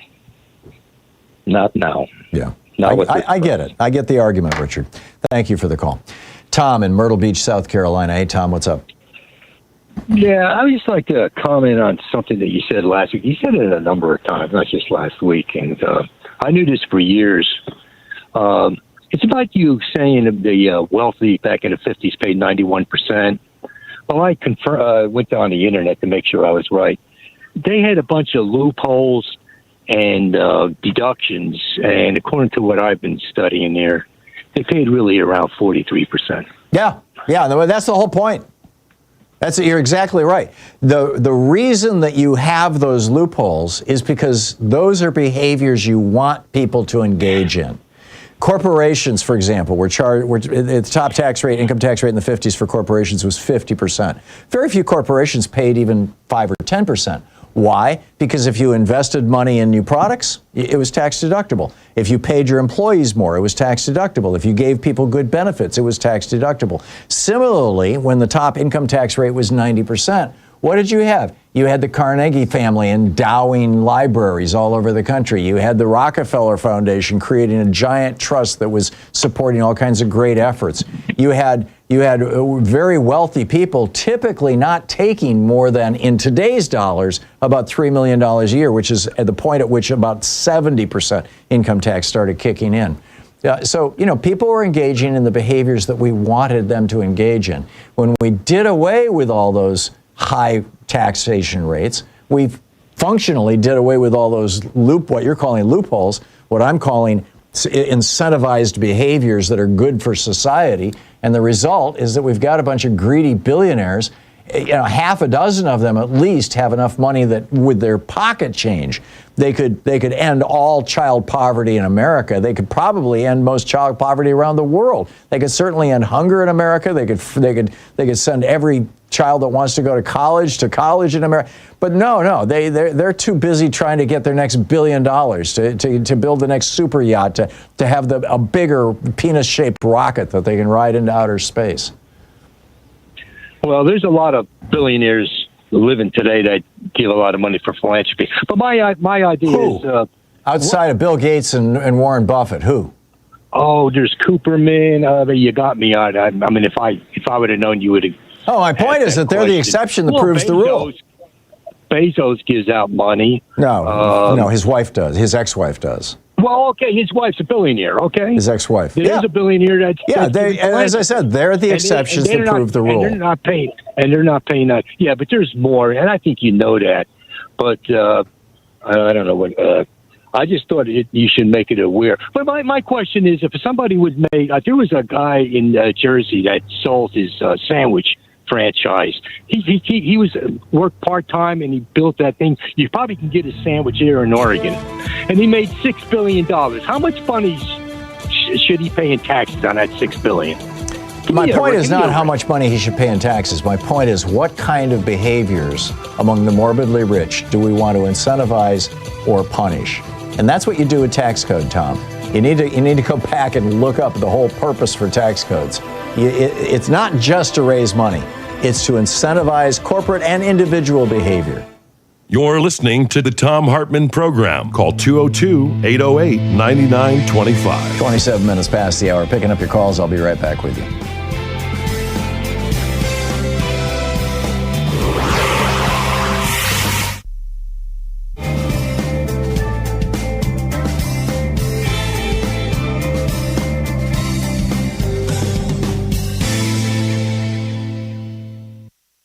Trump tries to kill the ICC for Netanyahu. He's running a hedge fund from the Oval Office. His Treasury lawyer bolts. And your dreams happen in another universe? Good morning. This is the Commonwealth Report, news for the public, not the powerful. You can follow us at commonwealthreport.news. Did Trump just ask China and Russia to help him gut a war crimes court? The Financial Times dropped a story that should stop you cold. At last week's summit in Beijing, Donald Trump reportedly floated an idea to Xi Jinping. He wants the United States, China, and Russia to team up against the International Criminal Court. That's the one court on earth that can prosecute genocide and crimes against humanity. And here's the kicker. Trump's close ally, Israeli Prime Minister Benjamin Netanyahu, is wanted by that very court for crimes against humanity, including using starvation as a weapon. The president is allegedly trying to dismantle the world's only war crimes court to protect a friend. 3 nuclear powers ganging up to kill accountability isn't diplomacy. It's a wrecking ball aimed at the rule of law. Is this the biggest insider trading scheme in American history? Here's a story the media is barely whispering about. Trump's own disclosures show he personally ran thousands of stock trades in 3 months worth between $220 and $750 million while he's signing executive orders, threatening wars, and moving markets with a single post on his Nazi-infested social media site. He bought Dell stock in February. In May, he stood at the White House and told Americans to go buy Dell. The stock hit an all-time high. He did the same with NVIDIA, Intel, Palantir, and Boeing, companies his own government regulates and pays. Every president since LBJ used a blind trust. Trump's own Treasury Secretary said a private citizen who traded this way would have the SEC at their door. Martha Stewart did 5 months in prison for saving $45,000. Trump paid a $200 late fee. There aren't 2 systems of justice anymore. There's one for them and nothing for the rest of us. Why did Trump's own lawyer walk out the door? Congressman Jamie Raskin says Donald Trump is building his own private militia with your tax dollars. On Monday, the Justice Department announced a $1.8 billion anti-weaponization fund, what they call. Trump sued the IRS for $10 billion, then settled the case against his own government and created this slush fund to pay people who claimed the Biden administration wronged them. That pool could include the roughly 1,600 January 6 defendants. Raskin called it pure fraud and a highway robbery, noting no one can be plaintiff and defendant in the same case. And here's the part that tells you everything. Hours after the fund was announced, the Treasury Department's top lawyer, Brian Morrissey, resigned just 7 months into the job, a man who served Trump in his first term. When the people inside won't put their name on it, that tells the rest of us all we need to know. Will Trump fire the referee because he lost the game? Trump wants a giant ballroom built where the White House East Wing used to stand. He said donors would pay for it. Then Republicans tried to slip $1 billion of your taxpayer money into a budget bill. The Senate parliamentarian, Elizabeth McDonough, a nonpartisan rules official, said the rules don't allow it. So Trump called Senate Majority Leader John Thune and pressured him to fire her. Thune said no. The president didn't like a neutral referee's call, so he tried to get her fired. About $220 million of that money was tied directly to his ballroom. When a leader tries to fire the umpire for enforcing the rules aren't the problem. They're his obstacle. Should the church be running the government? Pastor Lorenzo Sewell, the man who gave a benediction at Trump's second inauguration, went on right-wing media this week and said the quiet part out loud.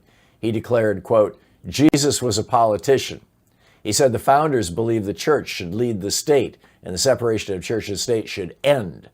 This wasn't some fringe voice. This was a man Trump put on the inauguration stage, speaking at an event where Vance, Rubio, and Speaker Mike Johnson also appeared.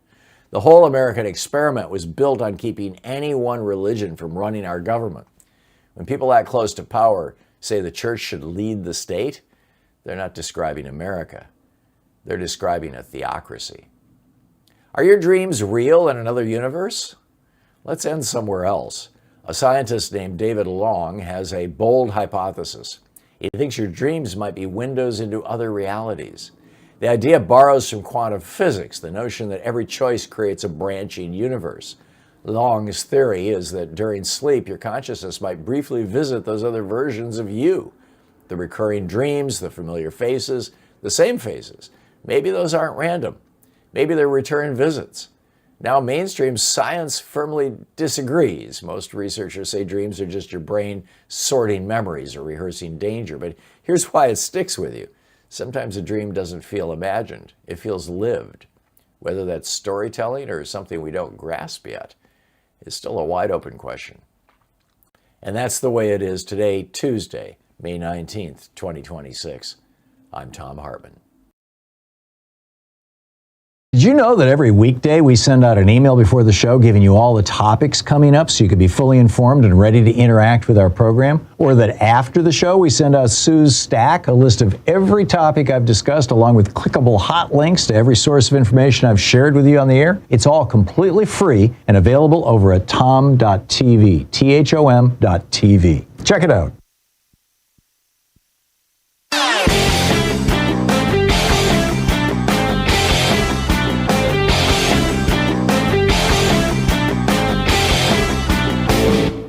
Share the Thom Hartmann program with your friends. Our podcast, The Hartmann Report, is absolutely free and available wherever fine podcasts are available. And the entire 3-hour podcast is available over at thomhartmann.com.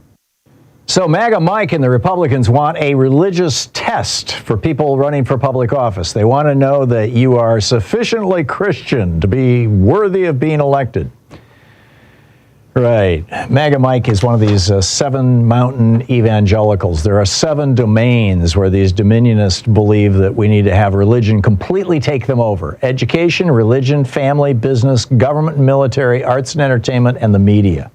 Seriously. This is not what Jesus was preaching when he said, give unto Caesar what is Caesar and unto God what is God's. This is the opposite, in fact, of what Jesus was teaching. It's the opposite of Matthew 25, where Jesus said the only way to get to heaven is by feeding the hungry, healing the sick, helping the poor. This is counter-Christian, anti-Christian, in fact. In fact, I think you could say it is the Antichrist's work. There's a piece about it over at HartmannReport.com. Check it out.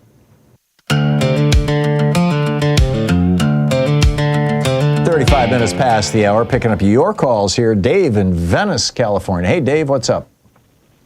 Hi, Tom. Thanks for taking my call. Tom, I wanted to expand a little bit on the what's going on in local politics, and I've always been telling my friends the only way we're going to have this revolution to change is if we start attending our local neighborhood councils and our city hall meetings and seeing what's going on. And here in Venice, we have a councilwoman that is voting the straight Trump line in our city council, even though she claims she's a Democrat. But anyway, I just wanted to say this was all, I started going local when Trump got reelected, and it's shocking how many people are sneaking in there from the Republican, with the Republican point of view. So I just wanted to warn people, please attend your local city council meetings and your local neighborhood council meetings, and you'll see what I'm talking about. Yeah, absolutely, it doesn't take long for them to. Yeah, and I want to point out that it's, how come women are doing all the hard work here, doing all this organizing against Trump? It's about time some of these men stood up and helped out, and lend a hand, and go to the demonstrations, with the women, be there, show up, Women and have always done the hard work, Dave. Although, I get your point, but there are a lot of men involved too. But yeah. Yes, I get that, but I also, this is a way of, I'm just trying to shame people to get more involved. But anyway, what I wanted to say, Tom, I like your show because I get to hear from everybody around the country. I always liked the letters. I never really, read much. I always went straight to the letters because I want to know what people are thinking that are around me. I want to know what they're thinking, and I want to hear what they're saying, even if it's contrary to what I stand for. So, yeah. But I wanted to tell you that. And another way you can stand up is to support KPFK. I know a lot of I know people don't get on here cheerlead for KPFK, but this is a great station, and we can't afford to lose this right now. Yeah, KPFK, and, for people who don't know what we're talking about, is our Los Angeles affiliate. It's the largest FM station in the country. And it's a blowtorch signal, and it's run by a merry band of volunteers and poorly paid people who are working their asses off, and have since the 50s, as I recall. Yeah. Or the 70s. I forget when it started. It's something like 70 years in. KPFK is one of the great legacy stations. It's part of the Pacifica network as well. Dave, I got to move along, but thank you, and thanks for listening to KPFK and for the plug. Mike in Madison, Wisconsin. Hey, Mike, what's on your mind today? Thanks for taking my call, Tom. Say, I was watching the news this morning, and Trump was on TV bragging with Dr. Oz today about Trump RX. Yeah, I saw it. How Trump RX will save $400 to $500 million a year for Americans. I did some research on that. The brand name drug prices on the Trump RX website often have generic equivalents that can be purchased elsewhere, often at lower prices. Trump RX only direct cash-paying consumers to drug manufacturers' websites, right, or coupons that can be used at pharmacies. Right, it's like GoodRx. They basically ripped off GoodRx, and then there's a bunch of the drug companies that offer to low-income people. If you qualify, you can get a special deal on the stuff, and they it's a scam. I mean, if you've got a GoodRx card, that's all you need. And GoodRx isn't the only one. There's a half a dozen of them out there, but basically, it says Trump RX does not process insurance claims, and most people use their health insurance plan's drug benefits when filling prescriptions. That's a scam. And then also, Trump RX won't help most Americans because it is designed for cash-paying, uninsured patients, rather than the roughly 85% of Americans with prescription drug insurance coverage. Yeah. Although I got to tell you, I have found that filling prescriptions, I typically get a better price if I use a good RX card or the equivalent. The pharmacy actually has one that they always scan, get a better price from that than I do processing it through my Part D Medicare, the drug plan for Medicare. So I don't even put it on my insurance, For insured people, existing pharmacy benefits are cheaper, and using Trump RX may prevent payments from counting towards insurance deductibles and annual out-of-pocket maximums. Yep. So is Trump trying to take credit for something he has nothing to do with? Of course he is. That's all he does. All Trump does is run scams. Trump RX, Trump phones, Trump steak, Trump Airlines, Trump University, Trump water, Trump board game. I mean, you name it. They're all scams. That's what he does for a living. The guy is a professional con man. Mike, thank you for the call. Ken in Forest Falls, California. Hey, Ken, what's up? Hey, Tom. Can you hear me okay? Yeah, just fine. Hello? Okay. Hey, you were talking about, let me, hold on a second. Let me get the speakerphone on. There. Maybe you can hear me better. You were talking about Democrats holding hearings, investigating Trump. And again, since they're a minority, my question was how effective they could do, or, in terms of getting those going. I Googled that real quick, and I Googled, how can Democrats investigate Trump's malfeasance? And actually, there's a number of things. They talk about shadow hearings, which I'm sure you're familiar with. That's what I'm advocating. Official hearings. Oh, okay. And then there's a whole list, actually, of other types of things, like requesting freedom of information act request to get it, because they say, I guess Trump is stonewalling, getting information out. And there's several others. The shadow hearings is the big thing. I mean, in the United Kingdom and some other democracies, the party that is out of power will designate a shadow prime minister, a shadow defense secretary, a shadow labor secretary, a shadow, HEW secretary, whatever. And those people regularly hold press conferences or even, hearings where they talk about what they would do if they had power. And, so that, and then last week you had a bunch of Democrats down in Florida, going down by Palm Beach, as I recall, holding a hearing where they invited a bunch of Epstein survivors, the ones who had been outed by Todd Blanche, releasing their names in the latest tranche of Epstein documents. They invited them to come in and speak. That was a shadow hearing. It was not authorized by Congress. Mike Johnson refused to hold them. Not a single Republican showed up. But Democrats should be doing that every single day in different parts of the country on different aspects of the criminality of this administration, in my humble opinion. And they are not, we're getting some stuff, but they're not really rising to the occasion. I really want to see a Democratic Party that fights, and I know I am not alone in this. Ken, thank you for the call. Gary in Monroe, Georgia. Hey, Gary, what's up? This is one of the more really... Gary, your phone is doing the same thing it did yesterday. That's very frustrating. I'm going to put you on hold, Gary. He's on line 7. Mateo, if you can figure out what's going on with Gary. Patricia in Phoenix, Arizona. Hey, Patricia, what's up? Hi, good morning. Thank you very much. I have a theory that I wanted to pass by you, and the theory is that the Democratic Party is what I'll call the Band-Aid Party.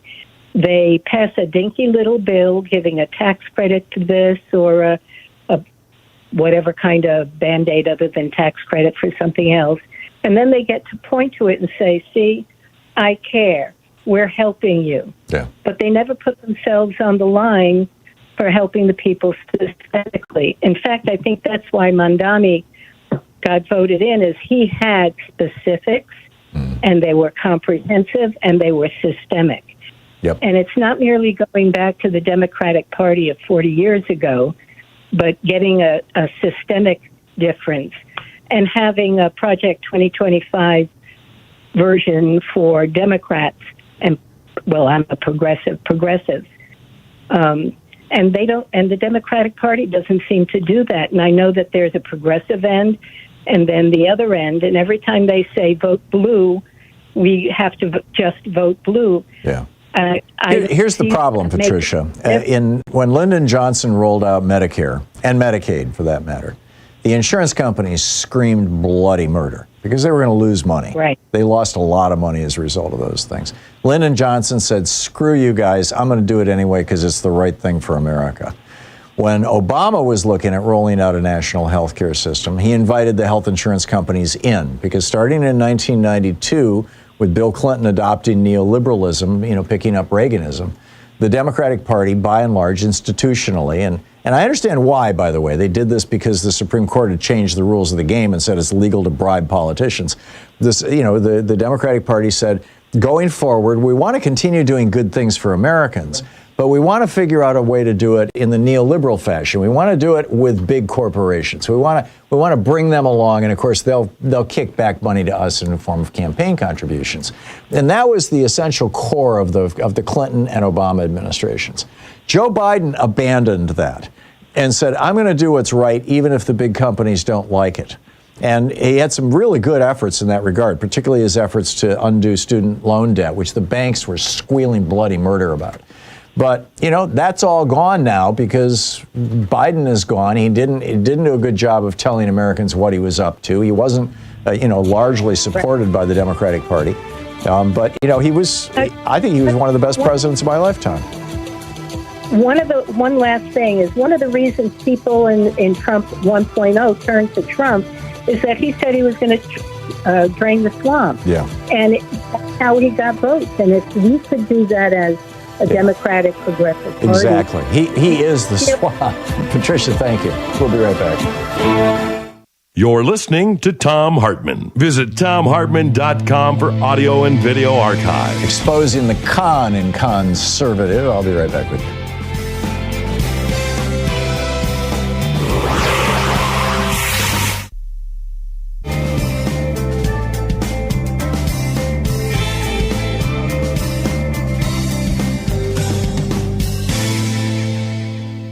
Well, J.D. Vance must have been spooked by Whiskey Pete going out to Tennessee to campaign against Thomas Massie. The whisper was that Hegseth is now running for president in 28. And so now Vance is holding a press conference trying to sound very serious. The Iranians, we think they want to make a deal. No, they don't. The Iranians are sitting pretty right now. They control the Straits of Hormuz, and we are melting down. It's incredible. Joe in San Antonio. Hey, Joe, thanks for watching us on Free Speech TV. What's on your mind today? How you doing, Tom? I'm doing real good. What's on my mind is Cornyn did not get the endorsement from Trump yet, and he's my senator. I got the. Was today the election? No, it's not the election. Yeah, okay. But he made a selection, and it was announced just in the noon news. I got the great, the privilege of Cornyn being my senator, Cruz. Mm-hmm. And, of course, my congressman, he was found out to be a womanizer who's, remember, she killed herself. Oh, yeah. Gonzalez. Yeah. So now I'm without anybody. I call up Chip Roy just to give him a hard time. I get it. I did call Cornyn today, and he's always on my list. I called him yesterday, and I wanted to congratulate him. I said, I found out he didn't make the list. I said, congratulations. I want to be one of the first. I said, you're probably not feeling too good right now, but it's probably a blessing for you. I said, because now you can come out and start talking about this stuff your boy is doing, and I said, he's got to go for Congress. Did I miss something here, Joe? Did Trump endorse Ken Paxton, or did he come out and say he's not going to endorse anybody? No, he came out and endorsed Paxton with a lengthy, post. Oh, really? This morning? Yes. Oh, I missed that entirely. And right after that, and right after that, the local news I watch it runs the Cornyn ad. Yeah. Like, oh, great. Oh, that's interesting. And the one thing he did do, noticeable, he moved from the white hat to the black hat. Yeah, so that was significant. What does that mean? He's a black team now. Oh, cowboy. He went from the good guy to the bad guy, Right, but he's not literally wearing a different colored hat. You're talking about... Yes, he is. Oh, really? No. Yeah, he would always wear the white hat. Now he's there by the border. Oh, that's with interesting. The black hat. What a great metaphor. So Cornyn is now presenting himself as the outsider. Well, I imagine he will. Might work. Yeah, and I'm telling him, hey, now's your chance to redeem yourself. I said, maybe you can even save your soul. Yeah. You know? Yeah. And I throw in his face that he's got a law degree, which I told him is unbelievable to me. I'm guessing whoever took that call on his behalf was not pleased. I don't know. Did you leave a message or did you talk to somebody? Oh no, I left a message. I left a message. Okay, yeah. so they're just like most Republicans. I give he's my got name an and answering my. service. Oh yeah, well I called the Rayburn, Rayburn the Senate House or whatever. Yeah, the Rayburn Senate office building. Yeah. Right, and you're doing a great job, Tom. I just really appreciate the way you're calling everything out. Well, thank you, I don't know if our people in the party are doing as much as you. I don't have a feed to them, but I know that you are. Yeah. And Colbert's coming up to his last day. Yeah, it's and, tomorrow. That's sad for us. Or day after tomorrow. But I will say that back in the day, Letterman had Trump on the show. I remember. And he came out with his Trump steaks and his Trump ties and and Letterman tore every one of those apart by showing him where it was made. And Trump just hung his head and looked down. Oh, really? And, I didn't remember that. Yeah, Jeremy here remembers that too. That's interesting. Joe, thanks for the walk down memory lane and for the tip on Trump's endorsements this morning. I appreciate it. I got to go read the article on that and catch up. Thank you. 51. Usually I'm on top of these things. 51 minutes past the hour. We'll be right back.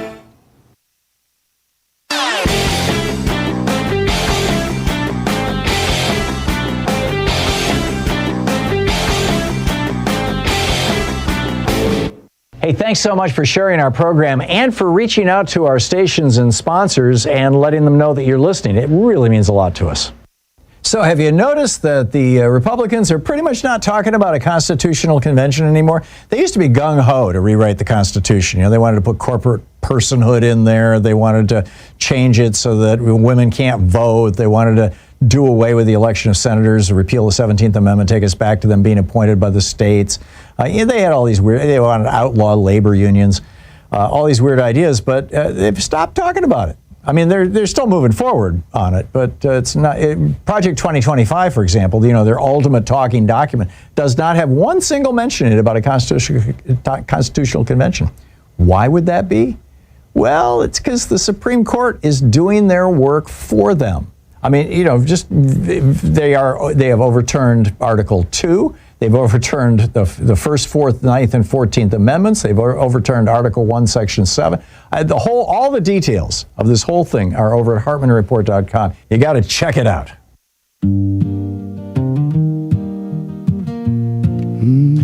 53 minutes past the hour. Picking up your calls here. Tom in Media, Pennsylvania. Hey, Tom, what's up? Hey, Todd. I was first of all, let me preface this. I was a locomotive engineer representative for 24 years. And in terms of this Long Island Railroad strike, I'm not with that union and I'm retired now, but I'm very, very familiar with the 9A Railway Labor Act process.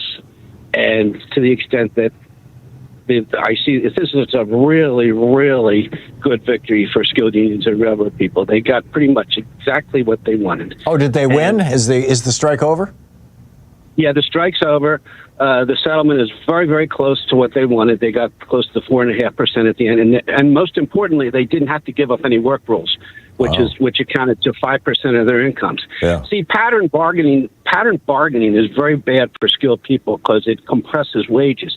So what we have to do as railroaders is use our extra skills to get extra money on top of that.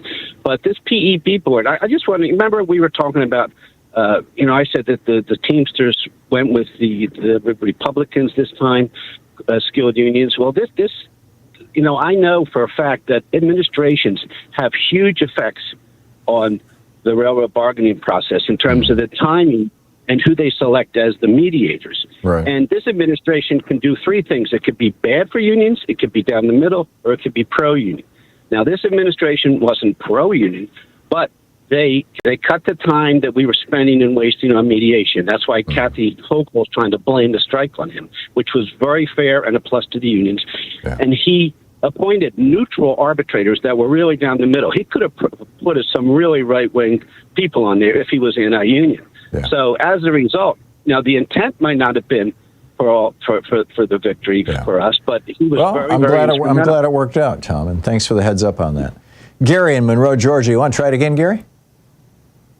Any better? Yeah, now I can hear you. I have no idea, Tom. I really don't. I have no idea. But first of all, this is one of the morbidly unrich calling. Mm-hmm. Unrich. Yeah, I get it. For the first thing I want to say, though, I was extremely honored and humbled. Seriously, I'm not trying to exaggerate. Extremely honored and humbled by your comment yesterday about my belief in, quote, greed has no heart. Mm-hmm. Thank you. Oh, you've been calling and saying that on this program for 15, 20 years, Gary. For a long time, anyway.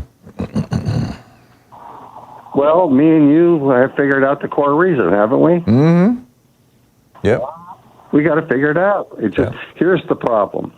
I think right now what you started off about an hour ago or so is exactly 1,000,000% spot on. And I want to add to it.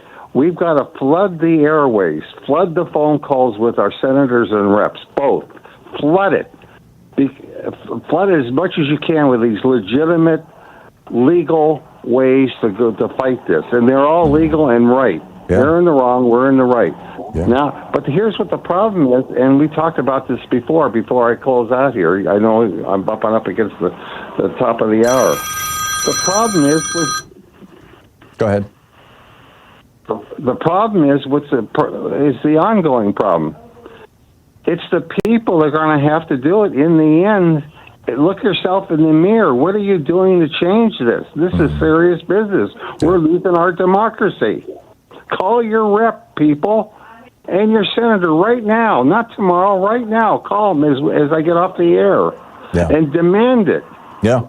Yeah, I know. We need hearings into the criminality of this administration. Absolutely. Gary, thank you. Always great hearing from you. I appreciate the call. Greed has no heart. On the other side of the break, Sabrina Haake is going to drop by. Is Fox News engaging in consumer fraud? This is a fascinating tape. Stick around. You're gonna find this real interesting.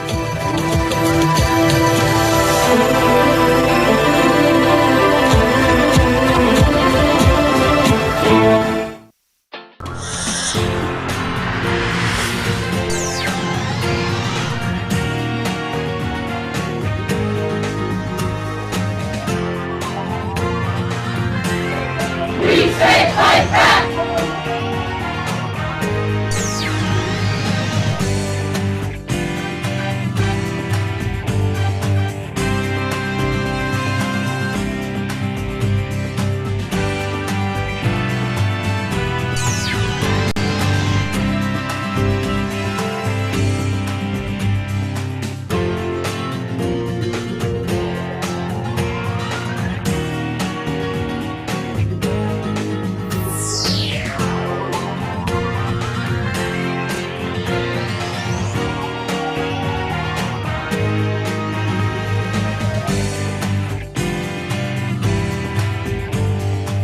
Trump tries to kill the ICC for Netanyahu. He's running a hedge fund from the Oval Office. His Treasury lawyer bolts. And your dreams happen in another universe? Good morning. This is the Commonwealth Report, news for the public, not the powerful. You can follow us at commonwealthreport.news. Did Trump just ask China and Russia to help him gut a war crimes court? The Financial Times dropped a story that should stop you cold. At last week's summit in Beijing, Donald Trump reportedly floated an idea to Xi Jinping. He wants the United States, China, and Russia to team up against the International Criminal Court. That's the one court on earth that can prosecute genocide and crimes against humanity. And here's the kicker.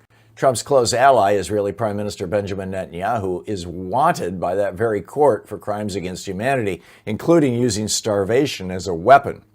The president is allegedly trying to dismantle the world's only war crimes court to protect a friend. 3 nuclear powers ganging up to kill accountability isn't diplomacy. It's a wrecking ball aimed at the rule of law. Is this the biggest insider trading scheme in American history? Here's a story the media is barely whispering about. Trump's own disclosures show he personally ran thousands of stock trades in 3 months worth between $220 and $750 million while he's signing executive orders, threatening wars, and moving markets with a single post on his Nazi-infested social media site. He bought Dell stock in February. In May, he stood at the White House and told Americans to go buy Dell. The stock hit an all-time high. He did the same with NVIDIA, Intel, Palantir, and Boeing, companies his own government regulates and pays. Every president since LBJ used a blind trust. Trump's own Treasury Secretary said a private citizen who traded this way would have the SEC at their door. Martha Stewart did 5 months in prison for saving $45,000. Trump paid a $200 late fee. There aren't two systems of justice anymore. There's one for them and nothing for the rest of us. Why did Trump's own lawyer walk out the door? Congressman Jamie Raskin says Donald Trump is building his own private militia with your tax dollars. On Monday, the Justice Department announced a $1.8 billion anti-weaponization fund, what they call. Trump sued the IRS for $10 billion, then settled the case against his own government and created this slush fund to pay people who claimed the Biden administration wronged them. That pool could include the roughly 1,600 January 6 defendants. Raskin called it pure fraud and highway robbery, noting no one can be plaintiff and defendant in the same case. And here's the part that tells you everything. Hours after the fund was announced, the Treasury Department's top lawyer, Brian Morrissey, resigned just 7 months into the job, a man who served Trump in his first term. When the people inside won't put their name on it, that tells the rest of us all we need to know. Will Trump fire the referee because he lost the game? Trump wants a giant ballroom built where the White House East Wing used to stand. He said donors would pay for it.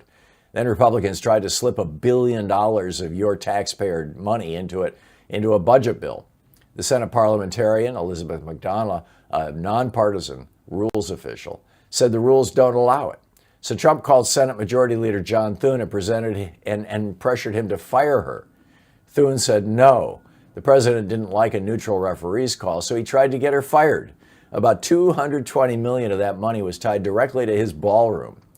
When a leader tries to fire the umpire for enforcing the rules aren't the problem. They're his obstacle. Should the church be running the government? Pastor Lorenzo Sewell, the man who gave a benediction at Trump's second inauguration, went on right-wing media this week and said the quiet part out loud. He declared, quote, Jesus was a politician. He said the founders believed the church should lead the state and the separation of church and state should end. This wasn't some fringe voice. This was a man Trump put on the inauguration stage, speaking at an event where Vance, Rubio, and Speaker Mike Johnson also appeared.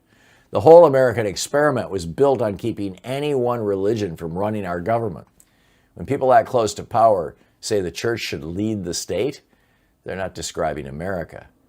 They're describing a theocracy. Are your dreams real in another universe? Let's end somewhere else. A scientist named David Long has a bold hypothesis. He thinks your dreams might be windows into other realities. The idea borrows from quantum physics, the notion that every choice creates a branching universe. Long's theory is that during sleep, your consciousness might briefly visit those other versions of you. The recurring dreams, the familiar faces, the same faces. Maybe those aren't random. Maybe they're return visits. Now, mainstream science firmly disagrees. Most researchers say dreams are just your brain sorting memories or rehearsing danger. But here's why it sticks with you. Sometimes a dream doesn't feel imagined. It feels lived. Whether that's storytelling or something we don't grasp yet is still a wide open question. And that's the way it is today, Tuesday, May 19th, 2026. I'm Thom Hartmann.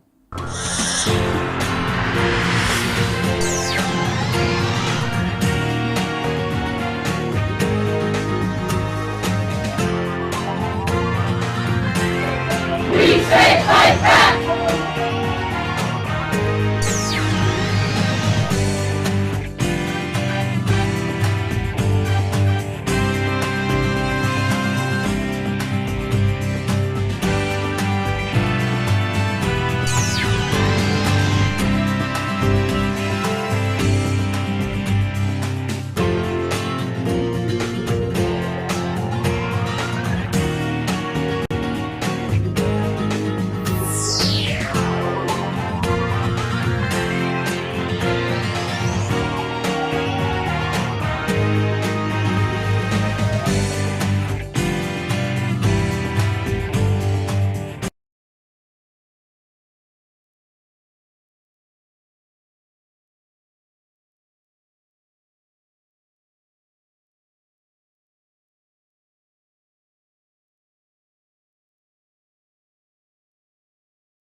Did you know that every weekday we send out an email before the show giving you all the topics coming up so you can be fully informed and ready to interact with our program? Or that after the show we send out Sue's Stack, a list of every topic I've discussed along with clickable hot links to every source of information I've shared with you on the air? It's all completely free and available over at thom.tv, THOM.tv. Check it out.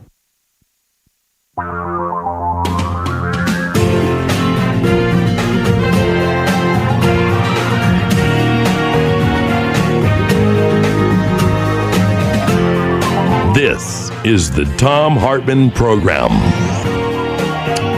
Welcome to the third hour of our program. Hey, if you don't read the Haake Take on a regular basis, which you can get in your email for free over at Sabrina Haake, HAAKE.substack.com, you're missing something. Sabrina is a federal trial attorney, 20-plus years experience, specializing in First and 14th Amendment defense, a contributor to numerous law journals and publications, including the Chicago Tribune. And as I mentioned, it's called the Haake, Haake Take, which you can find over on Substack. And Sabrina, welcome to the program. Welcome back to the program. Thanks. Always great to be here. It's great having you with us. I was astonished, impressed, blown away by your article. Fox News isn't engaging in protected political speech. It's engaging in consumer fraud. Please explain. Okay. Well, you know, I'm fairly obsessed with the fairness doctrine and getting us back to something like that. But so every time a poll comes out, people, my readers, your readers, a lot of people comment not on Trump's low approval rating, but how in the heck do 38% of the country still support him? Yeah. How do they not realize what's really going on? Do they not know what he's doing to NATO, what he's done to your pocketbook? How can they not understand what's happening? And that 38% of support that he still has correlates exactly with the percentage of people who watch Fox News, 38%.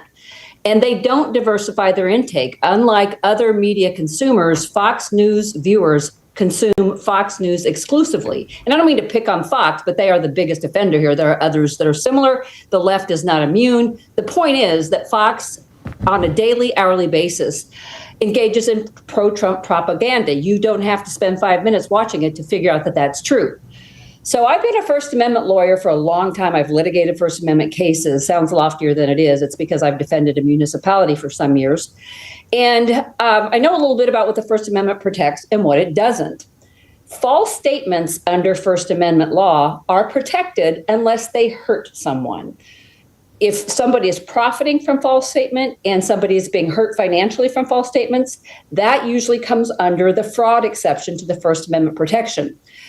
So the Supreme Court cases, you know, Citizens United, that dastardly case where they elevated corporate interests over the interests of a common man, reaffirmed that political speech is the most highly protected form of speech in the nation, and it should be.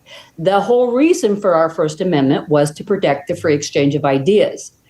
However, false statements are, such as they are protectable. But then after the Citizens United case came out, there's a case that came out called the United States versus Alvarez. Alvarez was a character. He went around lying about everything. Alvarez was on some city board. He made public and private statements claiming that he had won the Congressional Medal of Honor. About 2007, I think it was, Congress passed an act that made it illegal, the Stolen Valor Act. And under the Stolen Valor Act, you could be criminally prosecuted for claiming you had medals of honor you did not have. The Alvarez decision struck down that law, and that's the law that I want to talk. That's the holding I want to talk about, because they said, look, if you're just lying, it's just a lie. The best way to counter bad speech is to have more speech. The way you counter untruthful statements is with more truthful statements. But when it's just straight up lying and nobody's benefiting financially from it, that's protected under the First Amendment. There have always been exceptions to free speech. Fraud is one of the oldest ones. Fraud under the common law was illegal. It's never been a protected form of speech. You also can't pull a fire alarm, a smoke alarm. If there's not really a fire, you can't.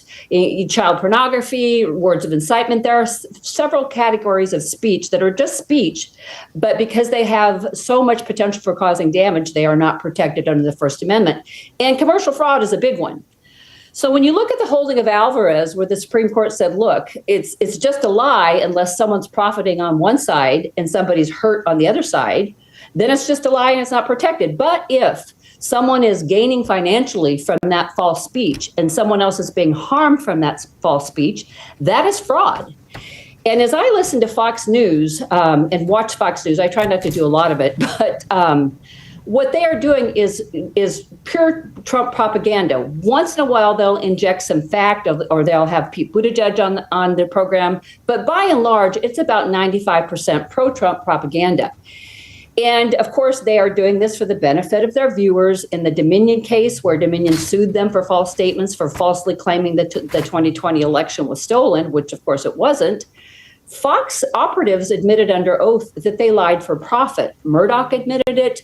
Fox Dominion lawyers got their hands on text messages from some of the talking heads, and like Tucker Carlson, Gene Perino, a lot of the people that claimed on air that the election had been stolen were exchanging text messages with each other, making fun of those people who believed that. I mean, outright mocking people who believed, including Trump, who believed that the election was stolen and who was perpetuating those lies. They got caught lying. They had those texts and they said, look, you can see that they knew that this was a lie. They did it anyway. And Murdoch said, yeah, we stretch the truth. We do it for profit. This is how we gain our viewers. And this is clearly a for-profit entity lying to people. So as I see the Alvarez decision, it's straight up commercial fraud. They're harming the people that are listening because they are encouraging people to vote against their own interests. They are doing this to financially benefit themselves, the Fox Corporation, and their financial backers. I mean, Blackwater, some of the big financial backers are involved in defense. They're involved in all kinds of industry that right-wing media tends to protect. And unfortunately, it's also it's the same entities that this Roberts Court is also currently protecting. So I'm not naive about how this court would deal with a return to the fairness doctrine. But I want to talk about that also. But let me just make sure we're both on the same page here before I keep yammering on. Yeah. Well, so if we were to go into court and try to prove that Fox News is engaged in consumer fraud rather than First Amendment protected political speech, who would have standing, and what would be the request? What sort of relief would you be demanding or asking for? Right. Okay. So two things. First of all, I'm more interested in legislation that returns us to the fairness doctrine. The fairness doctrine was not a law. It was a policy that the FCC adopted in 1949, and we were a better country under that. The fairness doctrine was a policy under which if you give one side of the news, you have to give another side. Well, that was the equal time rule. That was not the fairness doctrine. Yeah. Okay, but I'm arguing for the same principles, the equal time and fairness. Give both sides of perspective if you're giving an opinion. And England has gone further into that requirement. They now require, Ofcom requires due impartiality and fairness in the news, and they now apply that to news programs on the internet. So it's Fox, CNN, et cetera. Those are all going to be regulated under the new law, the media law of 2024, that they're still rolling out the procedures for. And there's a threshold. If it's under 500,000 people, I think that's the metric. They don't monitor you, but if it's over that, different rules apply to the bigger platforms that you are. If you take the litigation approach, I've done class action work as well. I see this as a right for a class action because so much of the country has been hurt. 38% of the country has no idea what's really going on. I looked at how they handled the slush fund. My article talks about how the Trump Pope issue was handled in Fox versus everywhere else. Other media, the BBC, et cetera, talked about how insane it was for the leader of the United States to go after the spiritual leader of 1.4 billion people. But Fox News didn't spin it that way. Fox News spun it as completely accurate. They attacked the Pope. They said he didn't know what he was talking about. And they kept putting one talking head on after the other. disputing the Pope instead of putting both sides on and saying, look, the Pope, this is what the Catholics have always said. Don't go to war. I mean, this is not new. So I'm saying we need to return to that doctrine. If England can do it, we can do it. But if you want to talk about litigation, I also think that litigation is appropriate. I see a class action, not just on behalf of Fox viewers, but they would be the first people to bring this suit because 38% of them don't know what's going on. Back to the slush fund this morning. I looked at how Fox was spinning this $1.8 billion that Trump now basically robbed the till, and he's given himself discretion over this $1.8 billion where he's going to be doling out to people who break the law on his behalf, probably the J6. And perhaps to himself and his family as well. Oh, no doubt. I mean, he's lining his pockets. He's got something like $6 billion now, and 10 years ago, he was paying zero in income tax because he claimed he didn't have any income. Right. So I looked at how Fox was presenting that this morning, and they presented it as basically justified because of the warfare that he endured, the warfare that J6 rioters endured. These are people who beat the hell out of police officers. Right, who killed 4 of them. Oh, my God. I mean, he's going to use this money to reward them because he's setting up. He wants to. Sabrina, I'm down to a minute and a half here before we get our break. I can't control. So are you going to initiate a lawsuit like this? Do you know somebody who could? I would love to, support it, sign on to it. The Roberts Court has ruled that women are state property and they've disenfranchised black voters. This is not the court to do it, and court reform has to come first. We won't have control of the whole government until 2029. I want to get this legislation going now to get support for it. So I'm trying to I'm sending this notice out to as many elected officials as possible. Your viewers can go to democracy.io and send a letter to any elected representative in Congress, Senate, and Congress. You can put in a link to my Substack on the Fox News is my latest Substack, and say, look, we need to start talking about requiring accuracy in the news because our country is going to stay divided until we fix it. So that's the first step. Let's get the legislation going. The litigation needs to wait until court reform. I have no delusions what this court will do. This is the most partisan activist court I've ever practiced, and I've been in practice for 30 years. I don't think we've ever seen a court like this. So no, this is not the court to do this in, but we have to reform this court or we're not going to get anywhere. This court is out of control. What they just did with the Voting Rights Act, I mean, that's another topic. Court reform is another topic. But no, I'm talking about legislation get the legislation going. And when this gets in front of the Supreme Court in 4 or 5 years, hopefully we'll have a balanced court at that point. Yeah. Right now, John Roberts is clearly the heir to Roger Taney. I mean, oh my God! It is. It's mind-boggling. He's no. He's no John Marshall. People are going to stop respecting it altogether. There you go. Sabrina Haake is the author of The Haake Take on Substack, Haake. SabrinaHaake.substack.com is the website. You can just go over to Substack and just plug in Haake Take, or just Haake. You'll probably get it. Sabrina, thanks so much for dropping by. It's always great talking with you. Great suggestion. 18 minutes past the hour. This is the Thom Hartmann Program. This is the place where we dare to ask, is Walmart a person? And we dare to say, nah, the right-wingers on the court lied about that one too.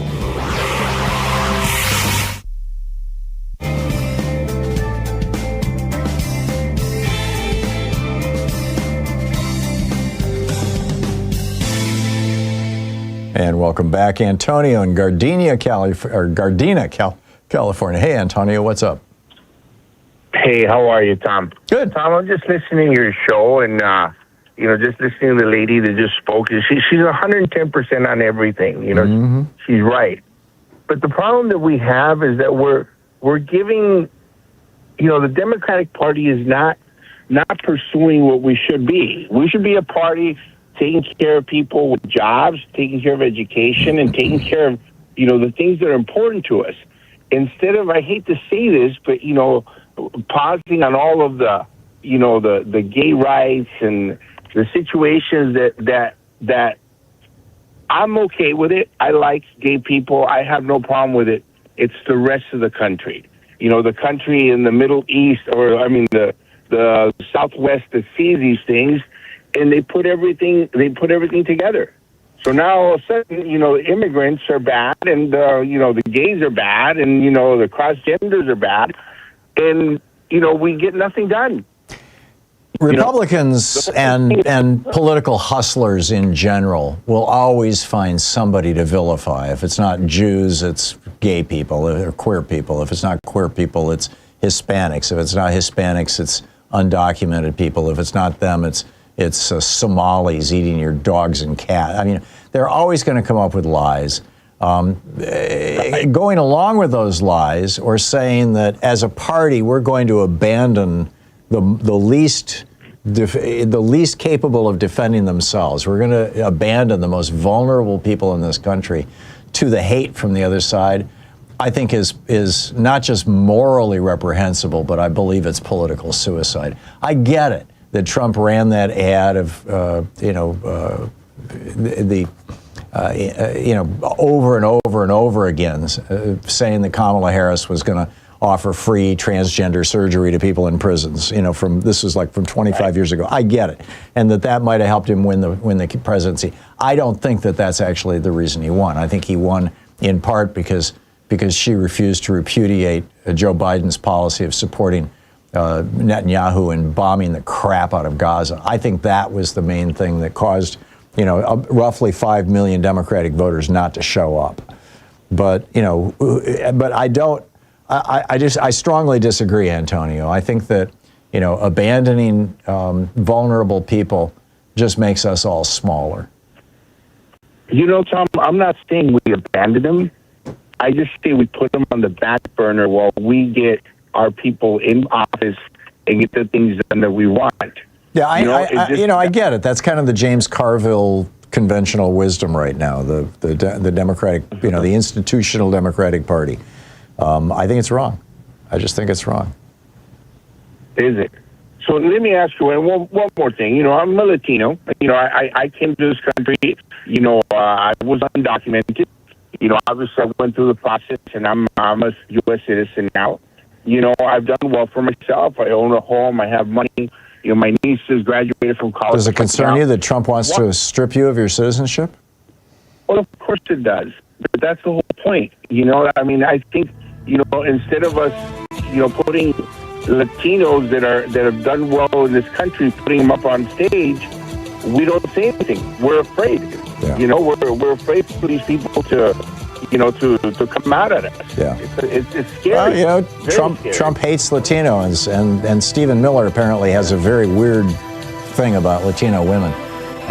Anyhow, Antonio, I got to run, but thanks for the call. 22 and a half minutes past the hour.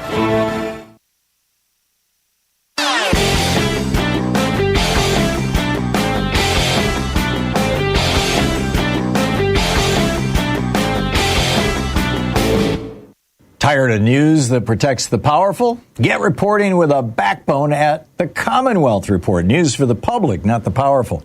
Twice daily, visit commonwealthreport.news and subscribe today, because democracy belongs to all of us. Well, it's the brand new Confederate States of America, plantation politics. The old Confederate States, today known as MAGA America, the new Confederate States, were devoted to making America as white as possible, stripping women and minorities of political and economic power, gutting workers' rights, rigging election outcomes, their leaders nakedly taking bribes, using the phony veneer of Christianity to justify brutal policies, including slavery, making queer people invisible, reconfiguring schools for indoctrination, having their militias terrorize minorities and their opponents, and maintaining a government of, by, and for rich white men. And these are the principles, the core principles around which the modern day GOP has reorganized itself. You can find an entire article about this that lays the whole thing out over at HartmannReport.com. It's titled "The Plantation Politics of MAGA America. Is this the future we want?" Check it out. Welcome back. 24 minutes past the hour. Seriously, are we looking at this again? Should the church be running our government? Pastor Lorenzo Sewell, the man who gave a benediction at Trump's second inauguration, went on right-wing media this weekend and said the quiet part out loud. He declared, Jesus was a politician. Yeah, right. Oh, God. He said the founders believed the church should lead the state and the separation of church and state should end. And by the way, this wasn't some fringe voice. This was the guy that Trump put on the inauguration stage, speaking at an event where Vance and Rubio and Speaker Mike Johnson also appeared. I mean, the whole American experiment was built on keeping any one religion from running the government. When people that close to power say the church should lead the state, they're not describing America. They're describing a theocracy. This is how the government works in Iran. You have a religion running the state. I don't know how else to describe this. I mean, we saw this. You know, there's a poem, When the Women Came from Dover, by, as I recall, Longfellow, back in the day. And it's the story of these three women who defied a local preacher up in southern New Hampshire. And they were condemned by the state for defying the preacher and stripped naked to the waist and tied to the back of a cart, a horse cart, and dragged through the snow in the winter from city to city, each time being whipped. I mean, this is what happens when religion runs the state. This was in the 1600s. This were late 1600s, early 1700s. This was around the time when young Ben Franklin, who was born in the early 1700s, when young Ben Franklin decided, screw this, and left Massachusetts for Philadelphia because he did not want to live in a state that was controlled by religion. Massachusetts was being run as a theocracy by the Puritans. And Franklin was like, I'm out of here. The founders saw this. They lived through it. They knew what it was like, and that's why they wrote into the Constitution that there shall be no religious test for office. And there shall be no, and the First Amendment, that government shall not promote religion and it shall not fight religion. It's neutral. Whether you're religious or not, whether you're atheist or not, whether you're agnostic or not, whether you as Thomas Jefferson said, it does me no harm whether my neighbor worships one God or 20. It neither picks my pocket nor harms my something, breaks my leg, as I recall. I mean, it's true. 27 minutes past the hour. We'll be right back with your calls. You're listening to the Thom Hartmann Program. Call 202-808-9925. So what is on your mind? I'll pick up your calls on the other side of the break.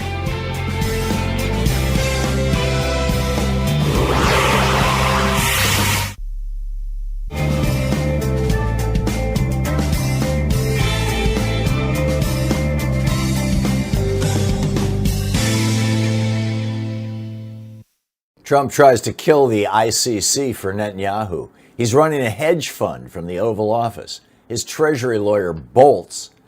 And your dreams happen in another universe? Good morning. This is the Commonwealth Report, news for the public, not the powerful. You can follow us at commonwealthreport.news. Did Trump just ask China and Russia to help him gut a war crimes court? The Financial Times dropped a story that should stop you cold. At last week's summit in Beijing, Donald Trump reportedly floated an idea to Xi Jinping. He wants the United States, China, and Russia to team up against the International Criminal Court. That's the one court on earth that can prosecute genocide and crimes against humanity. And here's the kicker. Trump's close ally, Israeli Prime Minister Benjamin Netanyahu, is wanted by that very court for crimes against humanity, including using starvation as a weapon. The president is allegedly trying to dismantle the world's only war crimes court to protect a friend. 3 nuclear powers ganging up to kill accountability isn't diplomacy. It's a wrecking ball aimed at the rule of law. Is this the biggest insider trading scheme in American history? Here's a story the media is barely whispering about. Trump's own disclosures show he personally ran thousands of stock trades in 3 months worth between $220 and $750 million while he's signing executive orders, threatening wars, and moving markets with a single post on his Nazi-infested social media site. He bought Dell stock in February. In May, he stood at the White House and told Americans to go buy Dell. The stock hit an all-time high. He did the same with NVIDIA, Intel, Palantir, and Boeing, companies his own government regulates and pays. Every president since LBJ used a blind trust. Trump's own Treasury Secretary said a private citizen who traded this way would have the SEC at their door.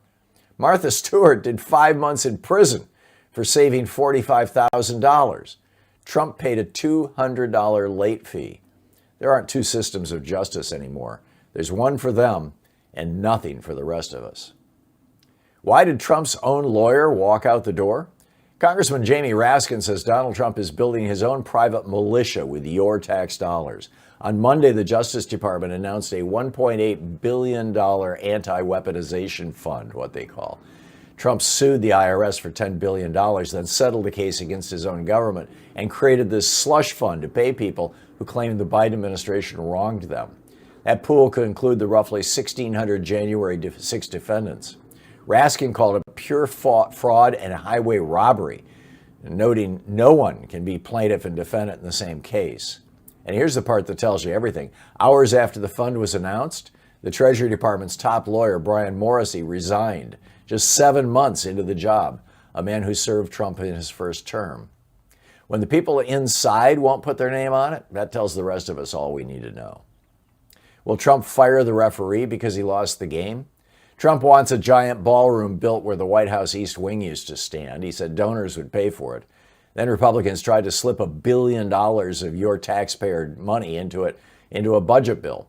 The Senate parliamentarian, Elizabeth McDonough, a nonpartisan rules official, said the rules don't allow it. So Trump called Senate Majority Leader John Thune and pressured him to fire her. Thune said no. The president didn't like a neutral referee's call, so he tried to get her fired. About $220 million of that money was tied directly to his ballroom. When a leader tries to fire the umpire for enforcing the rules aren't the problem. They're his obstacle. Should the church be running the government? Pastor Lorenzo Sewell, the man who gave a benediction at Trump's second inauguration, went on right-wing media this week and said the quiet part out loud. He declared, quote, Jesus was a politician. He said the founders believed the church should lead the state and the separation of church and state should end.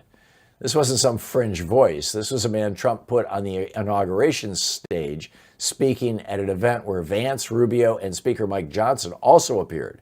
The whole American experiment was built on keeping any one religion from running our government. When people that close to power say the church should lead the state, they're not describing America. They're describing a theocracy. Are your dreams real in another universe? Let's end somewhere else. A scientist named David Long has a bold hypothesis. He thinks your dreams might be windows into other realities. The idea borrows from quantum physics, the notion that every choice creates a branching universe. Long's theory is that during sleep, your consciousness might briefly visit those other versions of you. The recurring dreams, the familiar faces, the same faces. Maybe those aren't random. Maybe they're return visits. Now, mainstream science firmly disagrees. Most researchers say dreams are just your brain sorting memories or rehearsing danger. But here's why it sticks with you. Sometimes a dream doesn't feel imagined. It feels lived. Whether that's storytelling or something we don't grasp yet is still a wide open question. And that's the way it is today, Tuesday, May 19th, 2026. I'm Thom Hartmann. Did you know that every weekday we send out an email before the show giving you all the topics coming up so you can be fully informed and ready to interact with our program? Or that after the show we send out Sue's Stack, a list of every topic I've discussed along with clickable hot links to every source of information I've shared with you on the air? It's all completely free and available over at thom.tv, THOM.tv. Check it out.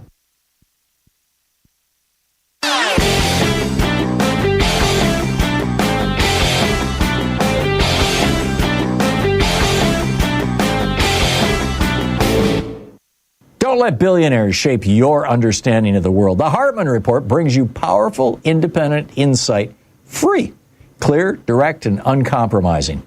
Go to hartmannreport.com now and get the facts you deserve. They called it blood libel, what the Germans were doing against the Jews, claiming that they were using the blood of Christian children to make their matzah. We've got a new blood libel now here in the United States. J.D. Vance and Donald Trump lying through their teeth, arguing that black Haitian immigrants to the United States, legal immigrants with green cards in this little town in Ohio, are eating pets. This is another libel that goes way back. In the 1890s, people were claiming German and Dutch immigrants were eating pets. Then they claimed in the 1880s And actually, as recently as last year, a restaurant got shut down in California because of claims that they were serving pets. They weren't. But it was an Asian restaurant. This is just evil stuff, these lies and spreading this kind of hate. And this is now the strategy that the Republicans are using. There's a whole article about it at HartmannReport.com. Hate as a political weapon. Check it out.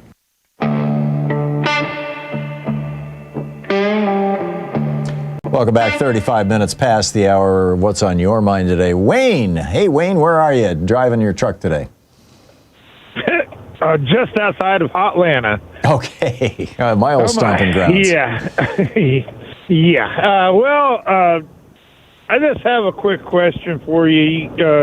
I wish I could have asked your person that you had on earlier. She would have been awesome for this. But why have I not heard anything? Because, see, I was under the impression, when I watched, Bill the Bill on Capitol Hill and all that, Schoolhouse Rock when I was a kid. Yeah. All those things, didn't they keep telling me that the executive branch was in charge of enforcing the law and the Congress is in charge of making the laws, and the Supreme Court was in charge of interpreting those laws? Am I right on that, or did I get something mixed up there? That's what I remember, Wayne. I mean, that's what I remember, too. But how is it that now, Congress says that flies get to fly because they got wings, and that ants can't because they don't have wings? But then the Supreme Court's going to come in and tell us that, well, flies don't really have wings. It's all a myth. There's not really any wings. Because is that not exactly what they're trying to do whenever they're going to change our laws? It does seem that way, Wayne. Based on, why do we have, if the president does something against the law, we have regress, right? Theoretically. We can redress it to the, Congress can redress it, they can impeach, and they can and remove, correct? Correct. Okay, we can do the same thing for anybody that's a member of Congress as well. That's right. Why do we not have that same ability with the Supreme Court in the same manner? They Supreme Court justices can be impeached. They have. No, they can be impeached. But for the one time it was tried was against a guy named Samuel Chase in the early 1800s, the first decade of the 1800s, who was a drunk and a very mean man, and kind of universally hated. And he was actually impeached by the House, but when it got to the Senate, they did not convict him. They did not remove him. And to the best of my knowledge, he's the only Supreme Court justice who's been impeached. But I think that Clarence Thomas, at the very least, is impeachable. Is that not valid, though, Tom? No, it is. Congress could impeach Clarence Thomas. Arguably, they could impeach John Roberts and Sam Alito, too, although I think that the grounds would be a lot shakier. But with Clarence Thomas, it's clear that this man has committed crimes. Well, how would we go forth? How do we get that? Because I thought about that, and I'm going through and I'm reading the Constitution. I do it once a week. I've told you this before.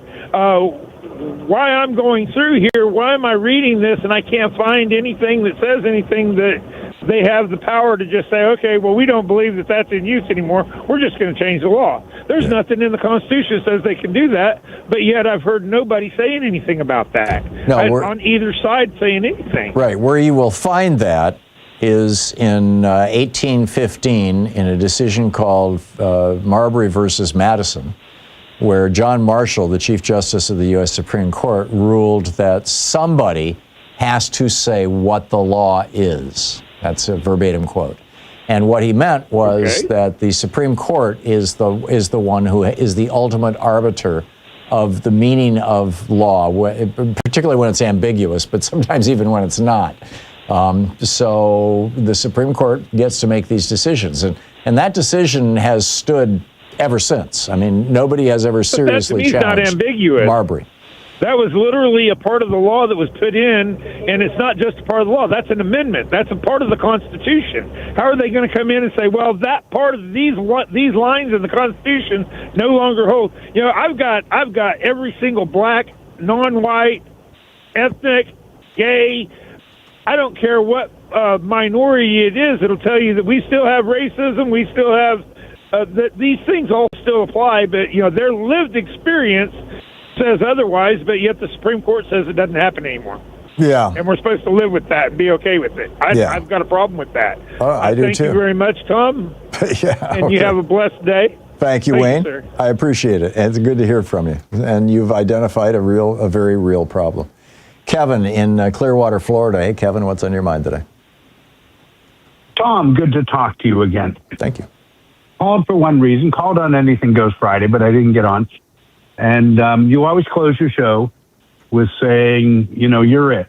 Mm-hmm. Get involved. Last Thursday, I qualified for the Clearwater City Council election. Hey, good on you. I've never run for politics in my 67 years. We've talked a few times over the years, I think going back to Catherine Harris. Mm-hmm. But I've always been aware. I've always been peripherally involved.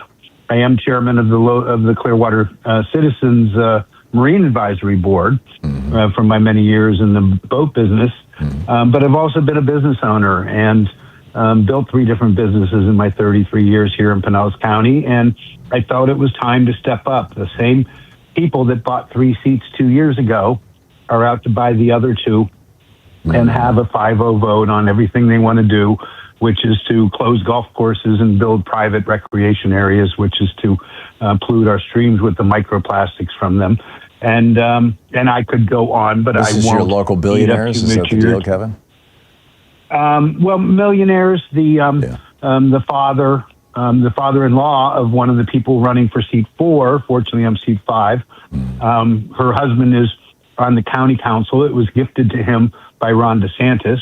That little 2020 change of the rules, and that if your district changes by this much in redistricting, you have to run no matter where you are in your term, and took someone who had said she was going to retire, but was only 2 years in, and told her that she had to run again, which means as this guy retired or was termed out in the House of Representatives, he walked right into no one running against him because of the power of the family. His father being the former president of the Senate and would have been our governor if they hadn't. So I get all this, Kevin, and good on you for running for public office. What's the point you wanted to make? Or did you want to let people know about your candidacy and put out a website or something? No, the point was more to thank you, because every time you say tag, you're it, I believe somebody out there actually acts on.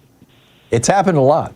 It's happened a lot. A lot of people have called in over the years. It's happened again, and I thank you. I'm glad to hear that. I could make lots of points on things going on here in Clearwater, but they're moot to you. Yeah. It is just simply a matter of people like you inspired me to, in my 67 years, finally step into a. Is there a website if people want to support your candidacy, or is it so local that you don't do that? Kevin for Clearwater on Facebook, and Kevin R.T. Laughlin for Clearwater City Council, or Clearwater Council.com. Wow. Okay. Well, I wish you the very best, Kevin. And this is for the November election? There's an August primary. Mine, unfortunately, has 3 people. I need 50% to pull it off because of somebody who qualified very late. Right.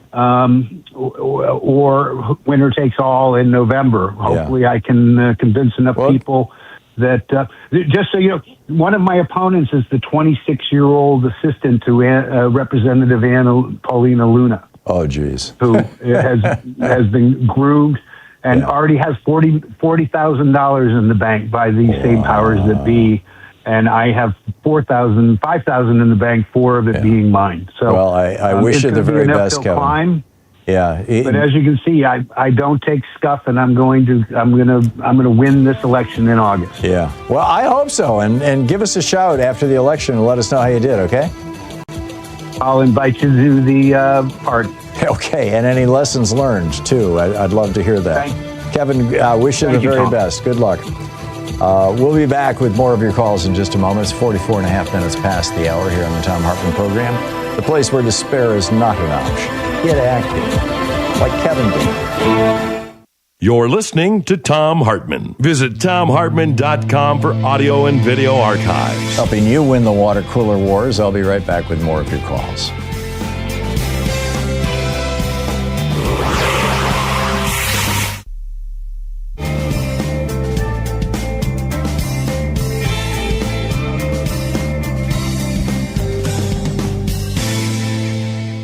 welcome back. Alina in Redmond, Washington. Hey, Alina, what's on your mind today? Yes, hi, Tom. I just wanted to, you pointed out last week that members of the Progressive Caucus don't take corporate donations. Unfortunately, that's not true. I'm actually pulled up a page from Open Secrets on Congressman Adam Smith. That's Washington District 9. His biggest funder is AIPAC, and in the 23-24 election cycle, they gave him $326,914. And that's just right. And then there's also, he has Palantir, Microsoft, SpaceX. I'm just reading. I mean, it's an open. Is this from corporate PACs, or is this from people who work in those organizations? It says here, top contributors to campaign committees, so it could be organization PACs, members, employees, owners, and their immediate families. Right. So that's probably, it's probably money coming from the executives. I mean, I don't know how rigorously the Progressive Caucus enforces their rules, but basically it's no money from corporate PACs. And I'm guessing that AIPAC is not a corporate PAC, although, it is a nonprofit corporation. I think that's kind of stretching the rules. But so you wanted to call and basically out Adam Smith? Is that the point, or do you have a larger picture? I'm sick of him, and there are challenges running against him, and I wish that you would have them on the air, because he's getting so much free airtime on all the cable channels, and he was on your show a couple of times, and it's been on my show just once. Not fair. Yeah. No, I get it. And we had him on our show because he's the number 2 guy on the defense committee, No surprise there. Yeah, no, I get it. He takes money from defense, and he says, money doesn't really matter. He votes his conscience. Okay, Adam Smith, you vote conscience. I got it, Alina. I got it. Thank you. Bernice, in Santa Fe, New Mexico. Hey, Bernice, what's up? Hi. I didn't hear all of Antonio's comment, I don't think, but it just reminded me that I think this so often. Democrats' guiding light has to be that we have and we fight for principles. Those being that we fight for human rights and constitutional rights for everyone. We don't choose. We don't say, yes, we like gays. No, we don't like immigrants, or we like Baptists, but not Catholics. We have to, everyone has good health care. Everyone has a livable wage. Everyone gets clean water. Yeah. And I think if we hammer this message, just constantly, this can be the winning message. I think this is the founders' intent, and it's what government should be, Govern for the general welfare, as the Constitution's preamble states. The commons, correct. Or create a functional commons, I think, which is a word I'd heard from you long ago, the commons. Yeah. There you go. It's so basic, I think. Okay. Well, thank you, Bernice. I agree with your analysis, and I think it's a good one, and I hope more Democrats will pick up that kind of a message. Bernice, thank you. And thanks for watching Free Speech TV. Good talking to you. Yeah, thanks. Bye-bye. Sure enough. 48 minutes past the hour. I'll be back with you in 1 minute. Stay tuned.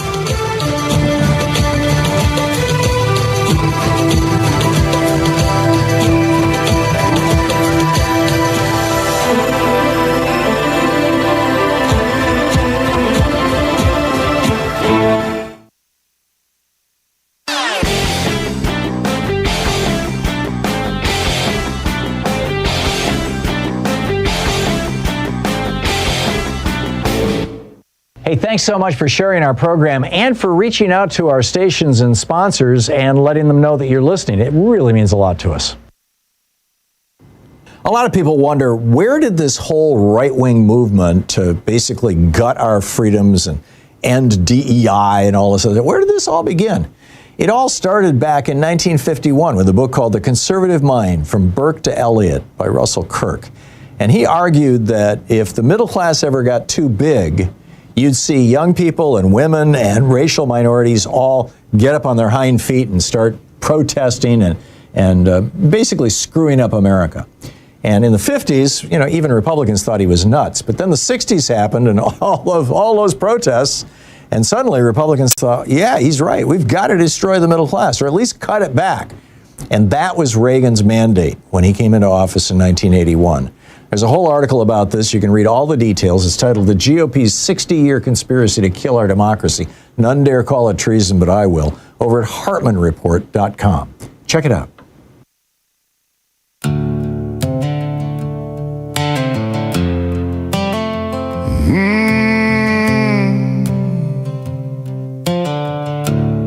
Ten minutes before the hour, picking up your calls here. Cece in Northbrook, Illinois. Hey, Cece, what's up? Well, Tom, I love your show. Thank you. Your guest there, Sabrina Haake, how do you pronounce her name? The lawyer that you had on earlier. Hake. Yeah. Oh, she was outstanding. I had to go to Substack and subscribe to her, and if she does another show like that, I'm going to be a paid subscriber. That was... She is good. She's thinking ahead. She's playing chess.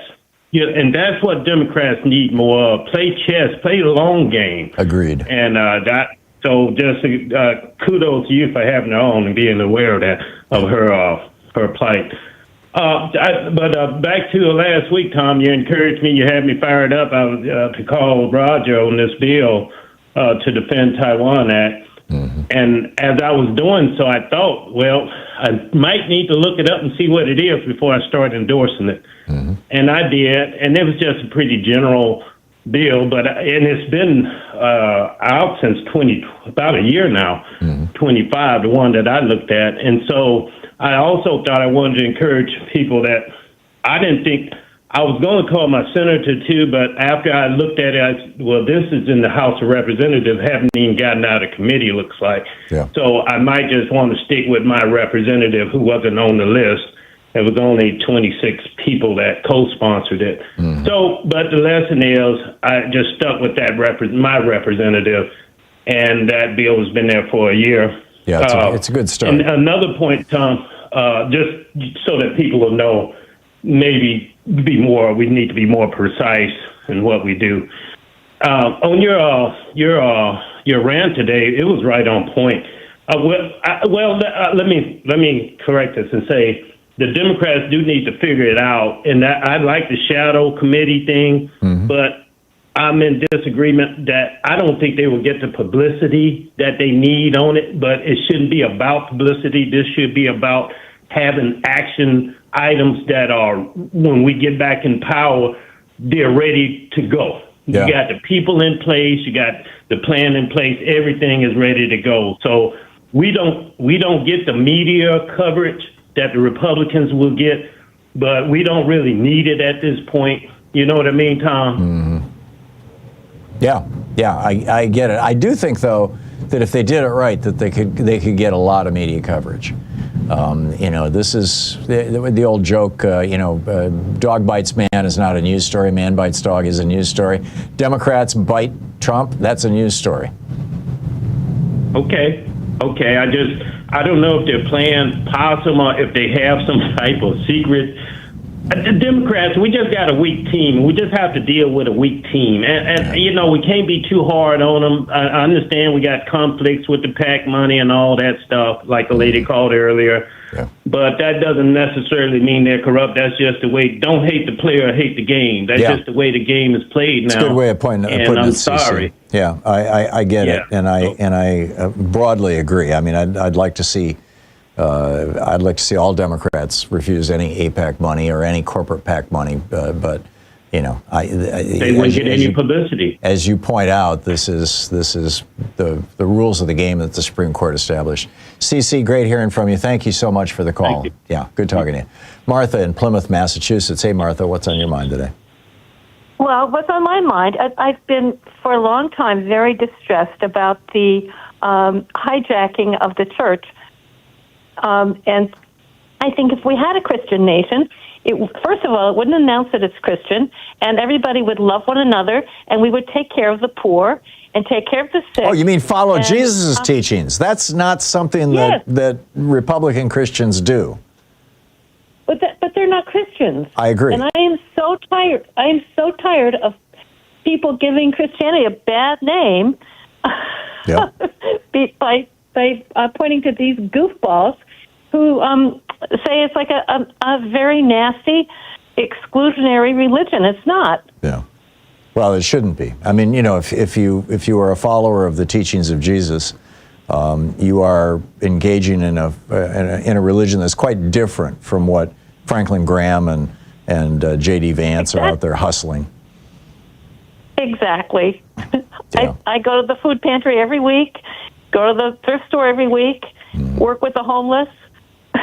Good on you, Martha. Because I'm a Christian. Yep, exactly. I get it. I get it. I like to think of myself as that kind of Christian too. Martha, thank you. Thank you for making such an important point. Calvin in Grove City, Ohio. Hey, Calvin, you have the last minute. What's up? I'm blessed to talk to you, and I want to say, well, my family, I got 3 of my grandparents graduated from college in 1800s. Whoa. Actually, that was rare back then, yeah. And 1904 and 1905. And of the 3, 2 of them came in 1720 into Virginia and one to Connecticut. Mm-hmm. And what happened was they had...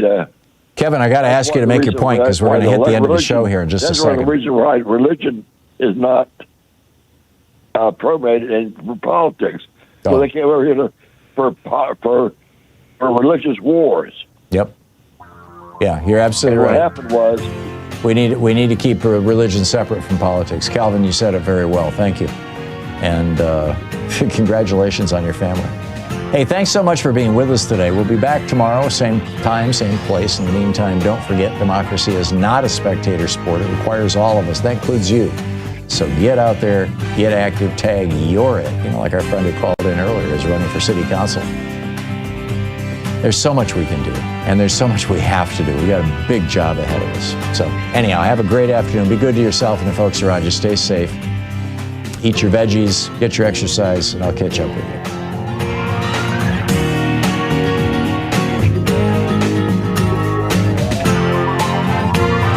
You've been listening to Thom Hartmann. For audio and video archives, visit thomhartmann.com.